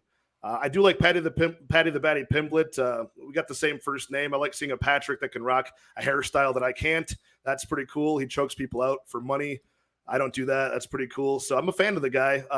Jared Gordon, 11 UFC fights. He's got the experience. He's got kind of got this Jay Perrin thing going on where he's like a generalist, not very good in any one area, but good tight technical boxing early. I think he'll have that edge over Paddy Pimblett. But it's just the groundwork, right? Well, can he get into a dominant position on the ground? Usually Jared Gordon is a guy where he's the one in the driver's seat over worse grapplers, but anybody who's a better wrestler than him can really get one over on him pretty easily. So I am slightly leaning towards the Jared Gordon side in this one, but I just can't get my money on it just yet. And it's largely a product of this money line too, right? Like I think Jared Gordon has more of a chance than the implied odds would indicate, with Paddy Pimblett like reaching what, minus 260 at this point, and money's still coming in on him. Jared Gordon about a plus 200 or so underdog. Talk me through this fight. How do you feel? Is Paddy the Baddy going to roll here and get another victory? And how does honestly, man, yeah. We've talked about some narratives already tonight, right? And I think this is another spot where Paddy is being given a step-up opponent that is exactly what he needs at exactly the right time. Yeah. Jared Gordon is a mid-tier guy. You know, he's got a winning UFC record, and that's fantastic. But what we see from him is he's only beating guys who are that bottom rung, right? He's beating a bunch of guys who aren't with the organization anymore. Leo Santos, a 40-year-old gas bag. You know, Danny Chavez, cut. Chris Fishgold, cut. Dan Moret, cut. Like, those are the guys that he's beating, and he's doing it by decision. Like, he grinds these guys who are not UFC level. What happens when he fights true UFC caliber guys? Personally, I felt like the Joe Solecki splint went the wrong way. That was a competitive fight. I'm not going to argue too hard against you. It was a close fight. You know, either guy could have gotten their hand raised on that one, but Grant Dawson finished. Charles Oliveira finished. Right. Joaquin Silva, Diego Ferreira finished. Like, this guy, if he's not controlling, ends up losing in a bad way. And they're giving him to Paddy Pimblett. The UFC knows exactly what they're doing in this spot.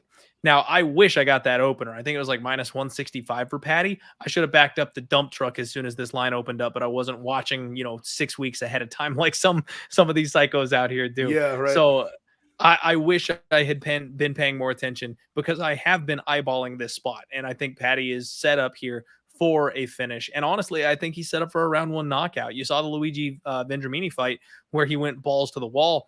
I think Luigi Vendramini got kind of the short end of the stick. I would love to have seen him get a few more chances in the UFC. I liked his skill set. And Paddy the Baddy's durability checked out. He got chin checked that night. He got hit hard in that first round. Didn't matter. Came back and got it done. Jared Gordon is a technical boxer without a lot of power. I don't see him having a knockout threat on Paddy the Baddy.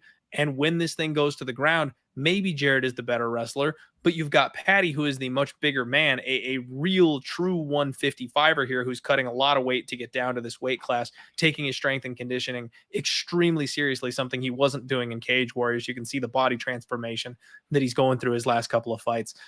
I think he's going to have a strength advantage, and he's got no fear of a guy like Gordon on the ground. His grappling game is slick. He's got awesome reversals, great transitions, back takes. Like, I think this is Patty all day and twice on Sunday. The only place that I can give Jared Gordon an actual advantage in this fight is the pure wrestling, and I just don't think that'll be enough. Do you worry about how tough it was against Jordan Levitt in round 1 with no striking threat to speak of, right? He didn't have to worry about that. He'll have to worry about some striking threat early from Jared Gordon. And it was a really tough round for him, struggling against Jordan Levitt. Again, a pure grappler as well. Not a great wrestler in Levitt, not a great, striking threat, as I mentioned. He had to really dig deep to get that done in round 2 against Levitt. So that part worries me as well. The Vargas one, that was just kind of a gimme spot, no longer with the promotion, just like Venturmini. So this level of competition, even though Jared Gordon's not been doing well, he's been, constantly hanging in there, right? And making it competitive against some BJJ guys. Chris Fishgold, Joe Selecki, Grant Dawson. These are all guys he had to prepare for the jiu-jitsu game. Do you worry about Patty Pimblett maybe like giving up a takedown and then working jiu-jitsu off of his back for too long and losing minutes? Is that a worry or no? It is a little bit of a worry. That's kind of the one thing that's kind of been, eating away at the back of my head is that he plays from bottom, but yeah, I think he can sweep. Yeah. I think he can sweep. I think he's got the long enough limbs and he's big enough and he's strong enough. Man, Jared Gordon is one of these guys that if there was a 150 division, he'd be great. But he's a little too small at 155. He's a little too big to get down to 145. And because of that, I think he finds himself in that middle zone where somebody like Patty, who's a big 55er, will be able to outmuscle him in some of these situations and use some of those sweeps and reversals. And that's where I think he'll figure it out. And frankly, the Monkey King situation, that reminds me of the haymaker that Khabib knocked Conor down with. You're not looking for striking from this guy. I think Patty looked straight on past Jordan Leavitt and was like, I got this in the bag. Don't worry about it. It's not a big deal. This guy's never striking. He's only going to be a grappler. And then he came out and struck with him. And Patty was like, oh, wait a second. Like, I did not train for this. You know what I mean? This is a good point. This is a good point from Prince of Mischief, who's calling for the plus 500 Gordon decision is exactly how I would play this, and I wrote that down. But yeah, Gordon's never lost the decision. If it goes all 15 minutes, he's 11-0. So he's very good at that, getting top position and holding things there, working the technical boxing early, just enough to get the job done. Lower level of competition, but still he's been in the UFC I want to say 11 times at this point. So he's got the experience at the big stage in the big organization, but Patty Pimblett looks like he might rise to the occasion. I am on the Jared Gordon side for sure. I think he might pull off this upset and really ruin some people's day here. But as a fan, I hope Patty Pimblett pulls it off. And that is going to be interesting to watch the weigh-ins because you keep bringing up how big Patty Pimblett is. I always forget that he is on the bigger side for that. He's a tall guy with a decent frame that's been filling out. Yeah, I forget about that. So it'll be interesting to watch the weigh-ins. No money on this one. I'll just be rooting as a fan for a fellow Patrick Pimblett to get this job done. And it should be a fun time. I can't wait. I wonder who they're going to give him next if he wins, That's a great question because if he beats Jared Gordon, like this is the real test, right? Like his last couple fights have been guys that he should beat. Jared Gordon is an actual step up in competition. Yeah. He's going to have to fight the real guys after this. You know what I mean? So it'll be very interesting to see who he gets after this one. But honestly, man, I'd be looking at probably Patty inside the distance because kind of like you guys said with Jared Gordon, doesn't lose decisions. The only way he loses is by getting finished. So I'd be looking for plus money on the favorite to get this thing done inside the distance. And if you look at Patty Pimblett, like the scorecards equal no action. So either wins the fight. And if it goes to the scorecards, you get the refund. That's like minus 400 at best. So they know that it's kind of finish dependent on him to get this one done. So yeah, it's almost a re-roll though. yeah, pretty much. Right. Fun fight card in general. We've down 12 fights now onto the 13th, the vacant light heavyweight championship on the line between Magomed Ankalaev and Jan Blachowicz. And can I just lead this off, Clint, by saying how sad I am that my favorite current champion, Yuri Prochazka, no longer has his belt and it's going to be off for a long time. That's so sad. He was like a true warrior, just held a samurai sword. He had the hair thing going on. He's fought in Japan. He just lived that lifestyle. You know what I mean? So I was happy to have him as a UFC champion, and now it's sad to see him gone. Do you know exactly what the shoulder injury was? Did they release that, or it was just undisclosed at this point? Yeah, I don't have any like extra details on it, unfortunately. It's one of those things where he knows he's going to be out long enough that he didn't want to hold up the division. Like that speaks volumes to me. You know, that's the kind of thing where you're like, oh shit, like is he ever coming back? If he does come back, will he be the same guy? Does that shoulder ever fully repair itself? Is it that bad? Maybe it's just because he's got that honor bound tradition style that he doesn't want to put himself or anybody else in that type of a situation. But that raises concerns for me. Yeah, people never do that, right? That reminds me of, when's the last time we saw that? Like a Dominic Cruz who was out for like a couple of years, you know, for the knee injuries, things like that's the only person I remember like actually preemptively saying, look, I'm going to need a lot of rehab time. Let me just give you the belt. Everybody else will sit on it and take as much out of that as they can, do all the commercials they possibly can while they still have the belt. And I can understand why, you know, obviously that's very lucrative to have that option. For him to just be like, no, it's going to be a bit. That's scary. And it's and they have no problem making interim belts either. So this might be a long time for Yuri Prochazka, but we got Magomed Ankalaev, who's been the dark horse of this division for a long time now on a big win streak. Jan Blachowicz, former champion, who just lost it last October to Glover Teixeira. So looking to jump right back in the mix. Jan Blachowicz, a sizable underdog here at this point. We got Magomed Ankalaev about minus 255, the favorite, about plus 190 to plus 200 for Jan Blachowicz, the former champion, who's going to be outsized by like 1 inch in height. He actually will have some reach over Ankalaev, but we got that massive 9-year age difference here in the favor of the 30-year-old Ankalaev, who is 18-1, only ever losing at the last second to Paul Craig by that tight triangle at the end of round 3. So this is a spot where Ankalaev, you know, he was kind of a dangerous power striker with 10 knockouts out of his 18 wins, but now kind of cruising his way to a lot of decisions here. The last fight, obviously, Anthony Smith was compromised, and that's why that was a TKO, ground and pound stoppage. I like Ankalaev here for sure. I like him in this spot. Even minus 255 to me does not seem that bad on him. I did pay that price to win 1 unit on him. I would have gone bigger, but again, former champion across the octagon, Jan Blachowicz, and a guy who's willing to take chances that sometimes Ankalaev is not willing to take. So I am giving him his respect there. But Jan Blachowicz, he likes to sprint inbound with those nice combinations, that left hook to the body, the big right hand over the top. And kind of in blitzing attacks like that. And Ankalaev could either snipe that out, at range the way he did against, who's the last guy that was aggressive against him, like Ankalaev, or Ian Cutelaba. Remember when he knocked him out? Again, kind of a guy blitzing in range, and that nice left straight from Ankalaev was able to put his lights out. So he's got power. He's got the output to just kind of leg kick you at range. He's got wrestling if he wants to take it to that realm. He doesn't go for it all that often, but I feel like he's got the fight IQ where if he's losing striking exchanges, he can bail himself out with some wrestling. So I like the well-rounded skill set of Ankalaev. Took him to win. The over-unders could be a look here. Over-unders, under 4.5 rounds, minus 155.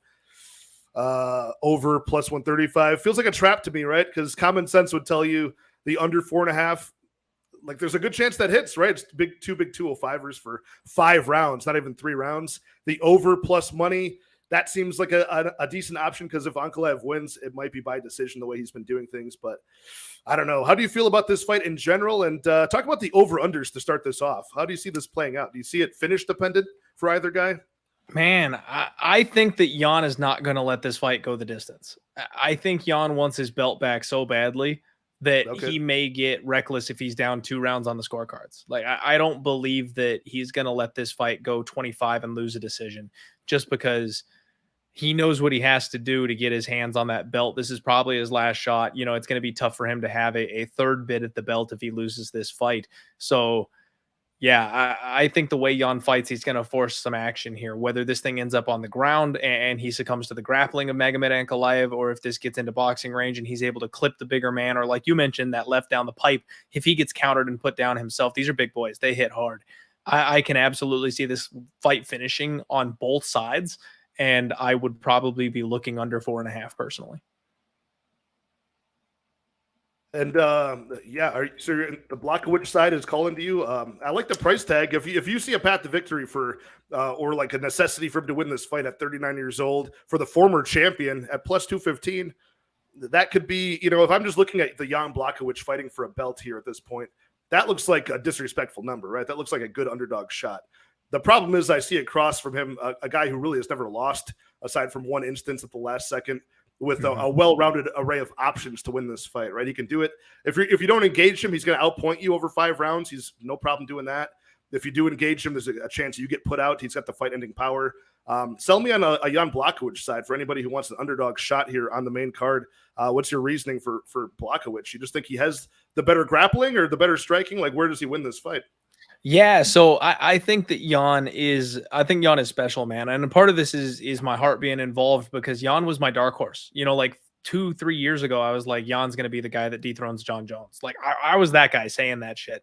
So the fact that Jan actually made it to the belt, I know John Jones wasn't the guy he took it from, but the fact that he did make it all the way up to the title, I was like, I've been telling you boys about this guy, Jan. Like, he is vicious in boxing range. He has extremely fast hands. And I think that speed difference is going to be part of that here, that Magomed hasn't faced many people who are faster than him. The Thiago Santos fight comes to mind, and he was able to just stay outside, play at range, and kind of pick and poke at Thiago Santos. Was never any real danger. The one time he got in danger, he got dropped. And that's the kind of spot where I'm like, bro, Jan can do that all day. Like he's not a one-hitter quitter guy that's only going to have one big power shot at you and then be done and not follow up on it. Thiago Santos, super low volume. Jan continues throwing. Jan has combos. Jan's got vicious killer instinct. He's not busted the way Thiago is these days. And on top of that, he's a good grappler.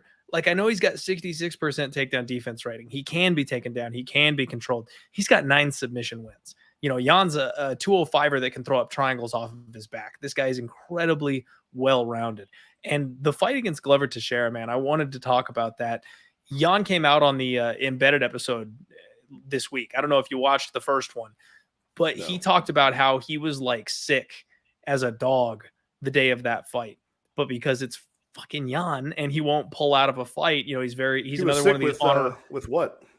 He didn't say what, but I think he was saying he was throwing up, but didn't he have some sort of like a neck problem too in that, or am I making that up? Am I thinking of a different fighter? So yeah, there was something having to do with his neck, but that's not what he was talking about. He was talking about it was like an illness, something that he caught a day or two right before the fight and just didn't feel right pulling out. He's the champion. He felt like he had to defend his belt. You go back and you watch that fight. Man, who makes Jan look like that? Like, he got folded up in that first round and smothered by Glover and then gave up his neck and tapped faster than anything I've ever seen. That's not Jan. Like, Jan does not tap that way. Even you go back to like the beginning of his UFC career when he was losing to guys, nobody was putting him down and getting him out of there like that. He was losing decisions. So that to me, like, you look kind of back and I'm like, dude, I wish that I would want that one back. I'd want to run that one back, have a healthy Jan and see what a fight with Glover really looks like. And he showed in the Alexander Rakic fight that he is more than still here. You know what I mean? He dominated that first round. And I know it was a fluky injury, the way Rakic's knee went out in that third round. But Jan was controlling everything on the feet in that fight. In the first and the third rounds, Jan was definitely doing much cleaner work. And now I'm not the biggest Rakic fan of all time ever, but that kind of bounce back performance from Jan shows me that the last fight wasn't really his best effort. The thing for me again is the pure boxing, the hand speed, and the gas tank. I know Jan can go hard for 25 straight minutes. We have seen Magomed go a very controlled, measured pace, 25 minutes, and he fought opponents who cannot push back. Like, if he can control that space and that range against Jan, it's over. It's over. He'll get it done. But I don't think that Jan is going to allow him to do that. He's not as physically weak or undersized as somebody like Anthony Smith. He's not going to get mauled the same way that he did. And he's light years better than someone like Volkan Oezdemir. Similar skill set, just better. You know what I mean? So this is a big step up in competition for Magomed, as much as people don't want to say that. I think this is more of a pick'em type of price. Yeah, Magomed probably should be slightly favored. He is younger. He is bigger. He is the Dagestani here in this spot. But man, plus 225, like, I think that's disrespectful of a guy who had the belt not too long ago. Yeah, that's what I'm saying. If it wasn't Magomed Ankalaev with his skill set, I would say that number is ridiculous. And now that you're breaking into that performance where he lost his belt, that did look uncharacteristic of him, right? Like, that was a big shock. Lost a lot of money on that one because I thought Jan would have had that one in the bag for sure. And he's on an incredible run. If you take apart that loss, like, just put that aside, like, he's on an incredible run. with high level competition, and as high level as it gets as far as like 205 goes. You know what I mean? I mean, aside from Luke Rockhold maybe, but at that point, Luke Rockhold hadn't fallen off and had the long layoff. But yeah, I mean, the 205s are weird like that, man. Like you get a nice streak going and you're the man. It's such a small division. And by the way, that Rakic fight was the only injury this year that actually went my way betting wise. The rest have gone against me. That was the only one that actually, I was like, yes, stop the fight. His knee. You and me both. I've been on every single freak injury this entire year. Ortega to Aspinall to Dillashaw to everybody, so. And even Usman, that comeback head kick in the 5th round. Like I've been on every bad beat of 2022. I was on, the only bet I had on that one was the over 4.5. And Leon Edwards waited until that cashed, and then he did it. Thank you, sir. Let's talk about Prince of Mischief's question here. What's your favorite parlay piece on this card? As far as like a prop goes, that'd be probably the Daukaus Rozenstruik fight not going to the decision. Maybe fight ends in knockout for that one. Maybe as far as the money lines go, man, I'm really liking Billy Q. He's one of my more confident picks on this card. I do like him to win this fight, fighting a guy who's at a new weight class now and who I know he can out cardio and out output. I do like Billy Q a lot. How about you? Do you got any parlay pieces for this one? It's kind of a tough card for that, to be honest. I want to throw up in my mouth a little bit, but Edmund Shahbazyan is probably my most. Oh yeah, I forgot about that. On this card. Yeah. I mean, that's not a bad one. It's a big money. It's kind of like a money line where like you want to parlay it, right? You want to throw into something crazy, and then if he loses and shits the bet, at least you didn't have that much invested. It was like a giant parlay, the big payout. So, and one more question aimed at you. You got a future prop set to cash for the year 2022? Man, unfortunately, I don't. I only played one future prop. I've only ever played one future prop, unfortunately, and it went down in flames. So unless that last card of the year somehow gets Amanda Nunes and Juliana Pena as the main event last second, I'm not going to have any shot at catching a future ticket. The people that hit these future markets, God bless them. You guys are absolute monsters. And I know. I never even go into that section. Like I'll look at it and laugh at certain things. Like it'll be like, oh, who's gonna win, Conor McGregor or Francis Ngannou? Like it'll be something. They always weird, seem ridiculous. They always do seem ridiculous. But there was somebody in my chat a couple of weeks ago for the last pay-per-view, 281s. I can't remember who it was. Somebody who comes in my chat a lot. They had like a plus 2,000 or something ticket on what's his face, the champion now, Alex Pereira, to be champion at the end of this year because it seemed unlikely at the time, probably like back in the early part of his career. Then he skyrocketed all the way to get a title shot and actually pulled it off. So imagine that. Imagine having that ticket in your pocket, like a unit at plus 2,000 on a sizable underdog, So man, oof. And that's where I felt like I was sitting with Juliana Pena, you know what I mean? So I did take that shot, but that's where this year I really do want to look January and February a little bit more into that futures market and try and kind of play some of this stuff out because the other thing is, man, this game we play is so incredibly volatile. Like the kind of shit that's happening. Connor Burks, my guest on Monday, he had a Jiri to be champion at the end of the 2023 ticket. That gets robbed from him with Jiri vacating the belt like 2 weeks before the end of the year. And then he's like, oh, but wait, like reverse Uno card. He bet Magomed Ankalaev to be champion at 10-1. So he actually might end up making out better if Magomed wins on Saturday. So like, that's awesome. That's the kind of shit that I'm like, yeah, this time of year next year, I want a couple futures tickets that are sitting in my pockets and I'm crossing my fingers for a couple of big results. Haven't looked into it much previously. Definitely going to next year. Yeah, we'll have to talk about that in the DMs and try to find some spots where we're on together and ride those out for 2023. That'd be fun to get a nice payout. Yeah, to wrap this up, it's been a pleasure to have you on the show, man. How about you? The floor is yours. I have all of your links in the description as far as the Twitter, the TikTok. Most importantly, Clint is the leader of MMA Gambling TikTok. Always great content on there. And let the people know where they can find you and other shows that you have going on during the week. Yeah, maybe my most important content of all over on TikTok, where I'm basically just the biggest Sean O'Malley hater and get views based on poking the Sean O'Malley fanboys that get upset over on TikTok and dancing my ass off while giving away bad picks. No, man, I appreciate you having me on the show. I'm going to have my total takedown on Thursday and the undefeated post-weigh-in show on Friday, always. Unfortunately, guys, this is going to be just a gross weekend for me. We have the annual family Christmas party coming up here on Saturday. I might get to catch the prelims live. I'm going to be, going dark and watching the rest of the fights afterwards. So I will not be live for this final pay-per-view card of the year, unfortunately. So yeah, I wish all of you luck. And man, I thank you so much for having me on the show. It was an absolute blast and a pleasure to break this card down with you. We've been talking on Twitter for a while now. It's been awesome to see how quickly you've kind of sprung up and gotten yourself a following here. You do awesome content, and I'll absolutely look forward to doing more shows with you in the future. This was fun. Yeah, thanks so much, man. And like I said, I started watching you on like the odds.com with those OG guys. So for it to be full circle at the end of this year, a full year of doing content, thanks for being my final guest for this pay-per-view. And I got your coworker, Manpreet, coming on next week to close out the last fight night card. So that'll be a good time. So thanks everybody in the chat. I'll talk to you guys soon.